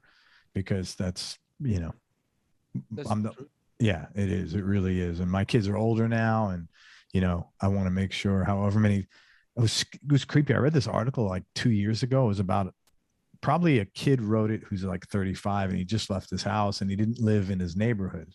He moved across the country and he said, you know, I counted how many times I grew up with my parents. I saw them every day and sometimes they were a pain in the ass, but I counted now how many times, how many actual days I will see them the rest of my life. And it was like less than 200 or 300 times, like less than 200 times because he didn't, you know, he'd see each other twice a year and he was freaking out. And that stuck in my head for me the other way. Like my kids are getting older. I want to make sure I see them as much as possible. Yeah. So, yeah. So that, I'm learning just the same as you are, man. You know, but yeah, because when you're driven, you tend to say, the bar is always raising. It always is, you know. Yeah. Get the vision. Yeah. See, if you just can go there, you know, then it's gonna be really. Then it'll be better. It's not gonna change everything, anything, you know. And I've been making money, and I also experienced not making money at all. Sure, of course. And my mother-in-law, she gave us a bunch of money so I wouldn't quit music, you know. Wow, that's so nice. Incredibly kind to me. Yeah, that's really nice. And you know, so it's all that, but you know, at the end of the day, you are not your paycheck. You know, it's so easy to mix up success, income, and how much you're visible to the world. It's not about that. It's no. Yeah, when you're, you know, that old in the mirror, you know. Yeah, and that old, again, it's corny, but you know, when you're on your deathbed, you're not going to think about, you know, how much money you made. That out the window. That'd be a lot. You'd be thinking about your relationships and the experiences you had. Yeah, so you know, and I think that's why as you get older, it's easier because you're like, fuck, you're closer to your deathbed. And it's just like, you know, it's a lot easier to say, you know what, I need to just cut this shit out and focus on what's important. Yeah. So yeah, man. I have to work, but you know, there's a limit to it, and you know, once you let go of that, I'm gonna take over the world. Once you let go of that, you can actually enjoy what you have left a lot more. Yeah, totally, man. I always make. I'm sorry. No, go ahead. A good friend of mine said that his goal in life was to spend as much time with his kids and family so they grew sick of him. And you know, that's pretty, not too shabby, you know. No, that's a good that's just hanging out, just existing in the same house. Right. I'm just there. Just ask me or don't, but I'm, you know, being present without always engaging and having this. I think quality time often is misunderstood, and it's filled with guilt and bad conscience about not being enough home. So you have to have this quality time, but you know, isn't it quality just to be home? Yeah, it's quality too, you know. I agree with you. I used to, and I'm ashamed to say this, but I used to work so much that when my kids would come over, they may not see me for a couple of hours because I'd be working, even on a Sunday. Yeah. Now, as soon as they come over, I'm done. I don't care what night of the week it is. I'm lucky enough that they live 10 minutes away. One son lives 10 minutes in this direction, one son 10 minutes in the other direction. My daughter's still home. As soon as they're home, and I am so much happier. Yeah. So, and then I committed my wife and I go out at least one night a week or during the day. You know, we got no kids, we got no reason not to, and I'm so much happier in my life. I can't tell you, man. It's great, man. Yeah, I'm like so much happier, and I just don't give a shit about the other stuff. It's really weird. Yep. Well, thank you, man. Thank you for sharing that.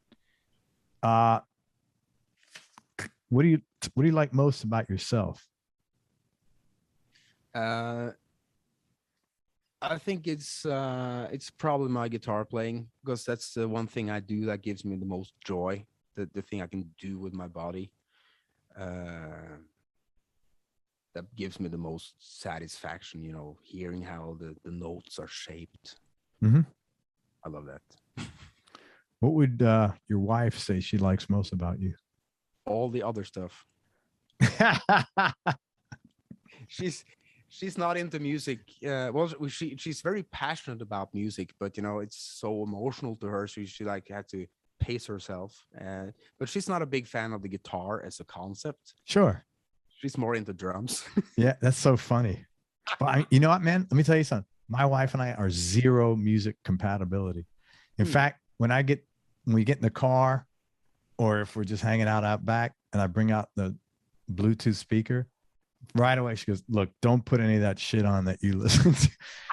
We're like totally not compatible. I'm like, okay, but it works, But I was, it's funny, when we first got together, I was worried about that. Cause like, man, music is so important to me, but it's never been an issue ever.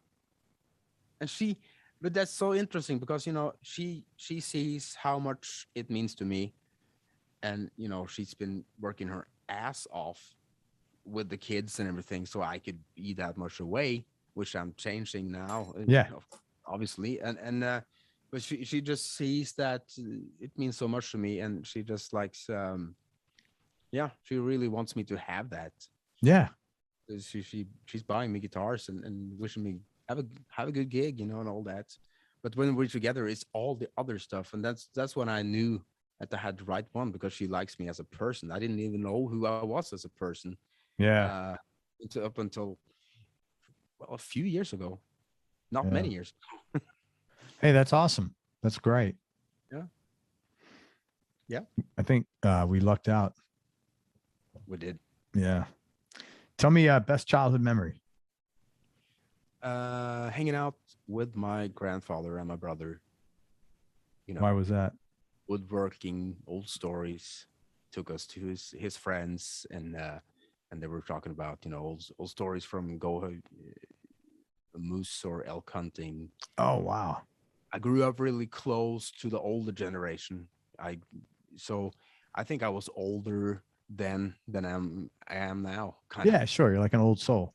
Yeah. Yeah. Like so I was many of my references was from that older grandmother generation. I also grew up really close with my grandmother.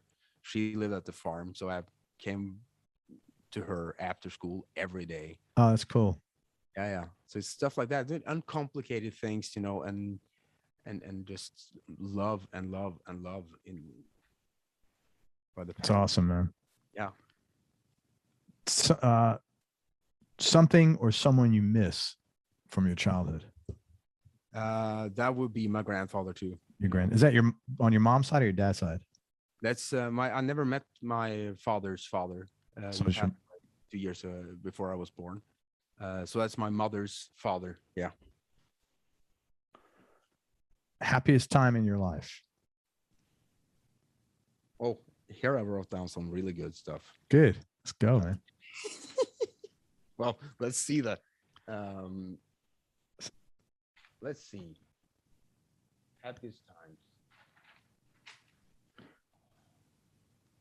Yeah, I wrote down. I have this small bursts of happiness happen to me kind of often when I watch my kids, when I interact with my kids, talk to my wife, when I'm drinking whiskey with my dear friend Jace. When we stay up.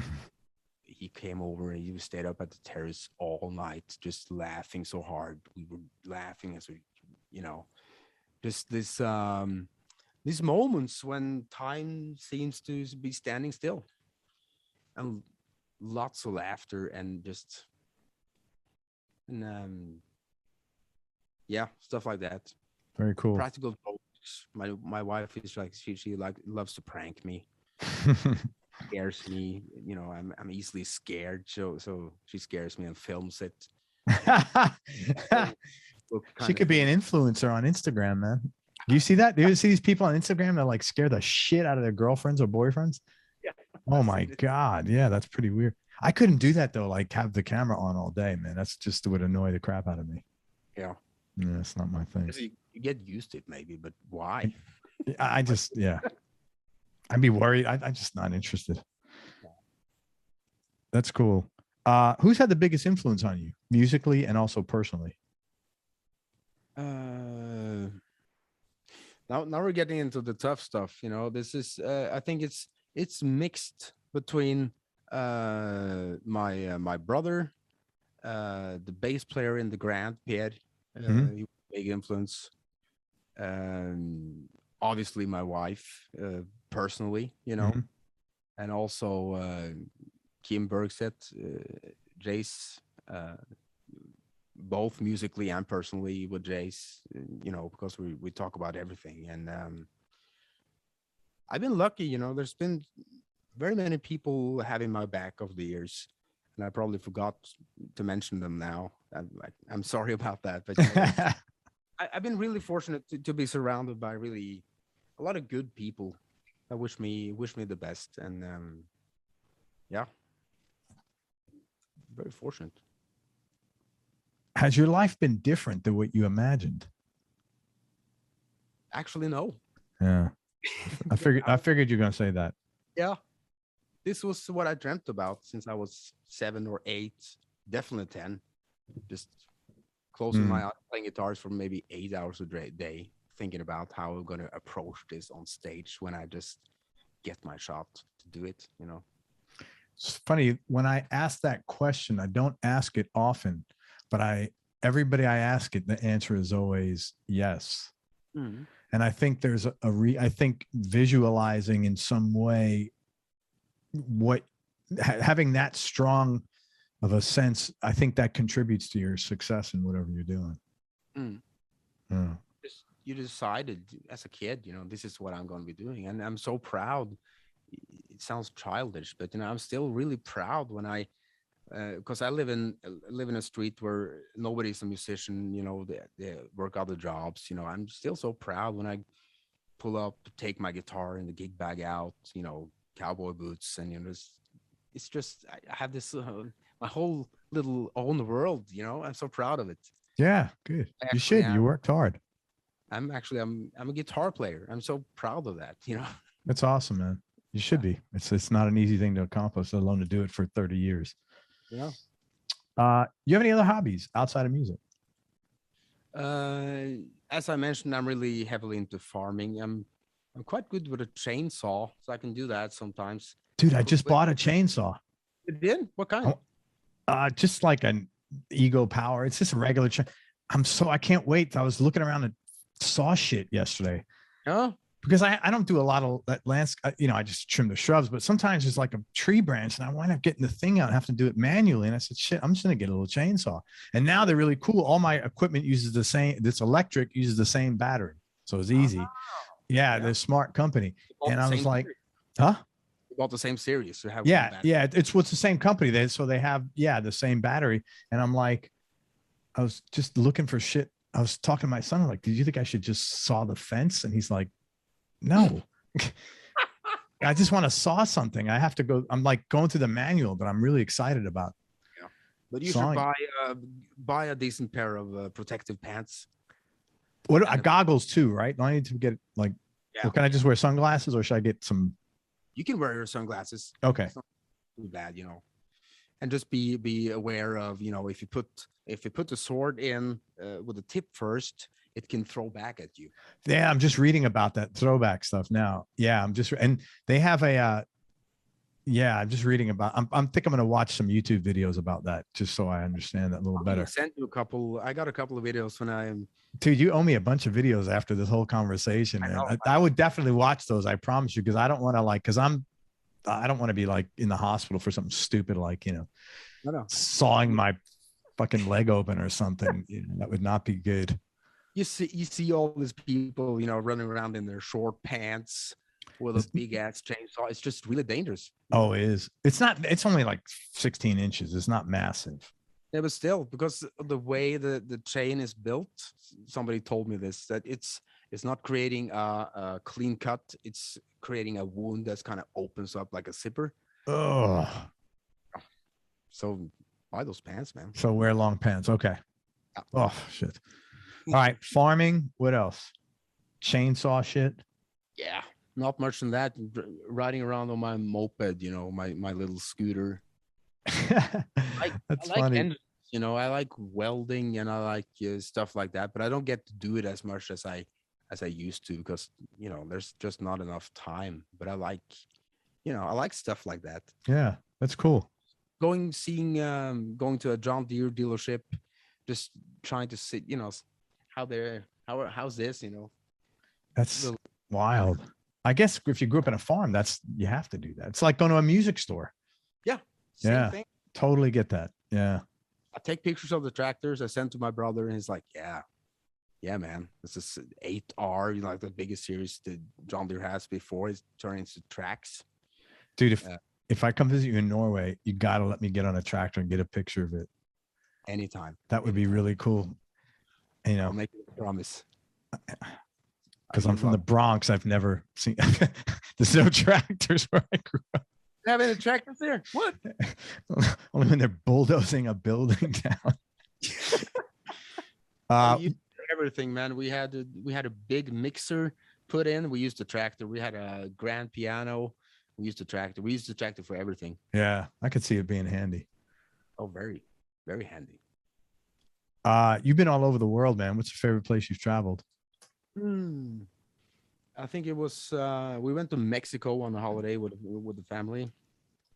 On the right side, I keep forgetting. On the Gulf side. Yeah. That was amazing. That's the same water that's over here in Tampa, actually. Gulf of Mexico. Yeah. Yeah, of course. Yeah. Mm-hmm. Gulf of Mexico. What did you like about that? I've never been to Mexico. It was just it's just I love seeing cars. I love seeing buildings, signs, the looks on people's faces, just taken in, like the palette. I just call it the palette. Just the sum of it all. I loved going to Nashville. I was in Austin. I love that. I like most places. That's cool. For not being that eager on traveling, I like and love most places. How'd you like Japan? Everybody loves that. Oh, that was great. That was, and just like a different planet. Like everybody says that, man. So different, and so many people, and how they respond to music is so they're so responsive, And same thing in South Korea. We played for, I don't know, maybe 7,000 or 8,000 people there. I felt like I was Jack White, I just they were really over the top. Yeah. That's so cool. And then you start doing those small things, like, hey, and there was woo, and they were all excited. Yeah, that's cool, man. Russia, same thing. I gotta tell you, I'd listen to you before I'd listen to Jack White. Maybe this is sacrilege, but I'd listen to you before Jack White like any day. Well, thank you. Yeah, no, I'm not too ashamed to say that. But it makes you humble, when you feel like you're coming from a place like here in Norway, when people are, the quality of musicians in Norway are really high, Yeah, are really good at what they do, and the audience is really, they're responsive, but they're somewhat reserved too, because their standards are kind of high. So when you go somewhere where Western culture isn't, every day, it's not. Yeah, you're like the new puppy. Yeah. Yeah, I totally get that, man. And that kind of makes you humble too, because it's like reading your biography. Don't believe it. It's just, don't believe your own press release. It's, it's you have to be humble about it. Totally. Otherwise, it's just not cool. No, I agree with you totally on that, man. I can't stand arrogance. Yeah. Toughest decision you've ever had to make, or most difficult thing you've had to do? That's a tough one. I think every time I've broken up a band, moved the studio, it's stuff like that. Just changing stuff, and I'm always, that's kind of in the center of my little reformation now, is that I always been so afraid of letting people down. And in that process, I let my own family down because I wanted to please everybody else. Yeah. So it's always, I think the answer to your question is every time I had to break something up to move on and do something else. I think, but there might be a better answer to it. That's what I found now. No, that's cool that you're not worried about pleasing other people anymore. I'm trying to.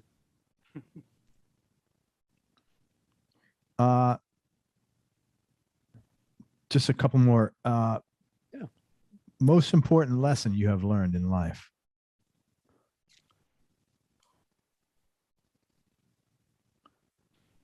Well, unfortunately, I think it is that people doesn't do necessarily what they intend to do. And I had a couple of, I don't want to get too close into it, but I had a couple of really bad experiences with people being really deceitful or deceiving, and kind of telling lies about me or something, and turn close friends away from me, stuff like that. Situation you haven't been able to control. Yeah. Stuff like that. So it's been a couple of rough patches, but you have to move on. But it takes some years, Yeah, totally. Yeah. Biggest change in your personality over the last, say, 7 to 10 years, and how's that change been intentional, or has that just been a part of aging for you? I think I like myself more now. Right on, man. That's great to hear. I'm it's still a process, but I like myself more, and I feel that my way of doing stuff is more established in my mind, that it feels more solid. And I think that also has contributed to me not having to be everywhere all the time. Good for you, man.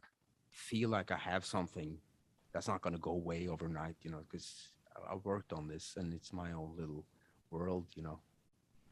I'm really happy for you, man. You're a really nice guy. I'm happy to hear that. Any final words of wisdom before we go? And I had something there. You had this deep thing, and now you slipped, and you had the whole layout. Just gone. All right. I would just want to say that in the world we're living in now, I think it's increasingly important for artists and musicians and pretty much everybody to be aware of the fact that you have to define what is success to you, because the world is now so big that you will never be, that guy or that girl necessarily. It could happen, but just nurture what makes you happy. And just, if that is playing guitar, as it is for us, do that. And even if you talk to people and they don't know your references, don't be too hard on yourself, because it's a different, I love people, and I love them, and they might not know who Eric Clapton is, Yeah. and that is okay. But that doesn't mean that my bubble has to burst. Yeah. Keep your bubble. That's my word for the day. Nurture what makes you happy. I like that, man. Yeah. So, man, a few things. First of all, take good care of that wife of yours. Yeah, I would. And second, thank you so very much for your time. I really appreciate it. Enjoyed. I knew we'd have a good time because we've talked a bunch already. Wow, what is that, man? This is the guitar my wife bought me in 2010. 335? 335 from 1969. Oh my God. It's a refinish. It used to be red, so it's refinished to black. But this guitar actually, according to the owner, this guitar actually was on the road with Muddy Waters. That's a beautiful guitar, man. It's got soul. Must feel so good playing that. Yeah. Yeah. You got a whammy bar? Yeah, it's a Bigsby. Is it Bigsby? Yeah, I got the same. Isn't that great having a Bigsby on that? That's so cool. Man, thank you. Huh? Take good care of my wife. Thank you, man. Yeah, man, she's awesome. And take good care of yourself. And we'll stay in touch for sure. Listen, thank you so much. I really appreciate your time and being such an open, cool guy. And we'll bring therapy to Norway one patient at a time. Or by Zoom. But thank you so much, Craig. I really appreciate this, and I got a lot out of it. And Oh, cool, man. I'm happy. Well, hang on let me, what's that? I understand more about myself now. So that's awesome, man. I'll send you a bill. Let me tell people where to find you. First of all, check out Amund's music. Let me spell his name again. It's Amund, Amund, Maarud, Maarud. Man, he's got a ton of music out on all of the streaming services. You can please follow him on Facebook at Amund Music. And it's also where he posts his shows. If you're in Europe, go visit him wherever you are. It's probably a half-hour plane flight. It's well worth your time. Also on Instagram, he's at Amund Maarud. Website, amundmaarud.com. Also, if you are interested, Amund does a lot of sync licensing, composition for moving pictures, movies, and commercials and stuff. If you want to connect with him there, it's morriselectric.no. And also, if you're interested in working with Amund, either in like a songwriting capacity, or if you want to, if you like his playing, and if you want to know how he does something musically, or where he developed this idea from, or his style, and you're interested in like maybe spending some time with him in lessons or in like a consulting capacity, he's available for that. Just give him information, maybe send him some links, what you're doing, so he's a super nice guy that you're not going to find anybody easy to get along with. And if you're into guitar, he's just listen to some of his music. I mean, in fact, if you got nothing else to do, please go listen to what's the record here is, I'm sorry, listen to the Amgala Temple album, and also Electric, and they're both amazing records. And I'm sorry, it's not Flaming Lips, I'm embarrassed. Lucky Lips is great stuff. And look at the Grand on YouTube as well. It's great stuff. Amund, how do you want people to contact you if they want to connect with you in like a teaching or co-working capacity? Just send me a message through my Facebook page. Great. Amund Music, facebook.com, Amund Music. Anything else? T-shirts, chainsaws for sale? Anything else? Well, I'm all out of chainsaws. We used to sell oil cans. T-shirts, but they're in the back of the barn here. I'll make them more. Man, thank you for everything. Hold on one second. We'll wrap up. I really appreciate some great connecting with you. Everybody, thank you so much for listening. If you enjoyed this, share it around with all your buddies. Thanks very much to Amund Maarud for everything, being such a cool guy. I really love you to check out his music. He's an extremely talented guitarist and artist. And most important, man, especially nowadays, remember that happiness is a choice. So choose wisely. Be nice, go play a guitar, and have fun. Till next time, peace and love, everybody. I am out. Amund, thank you for everything, brother. Thank you.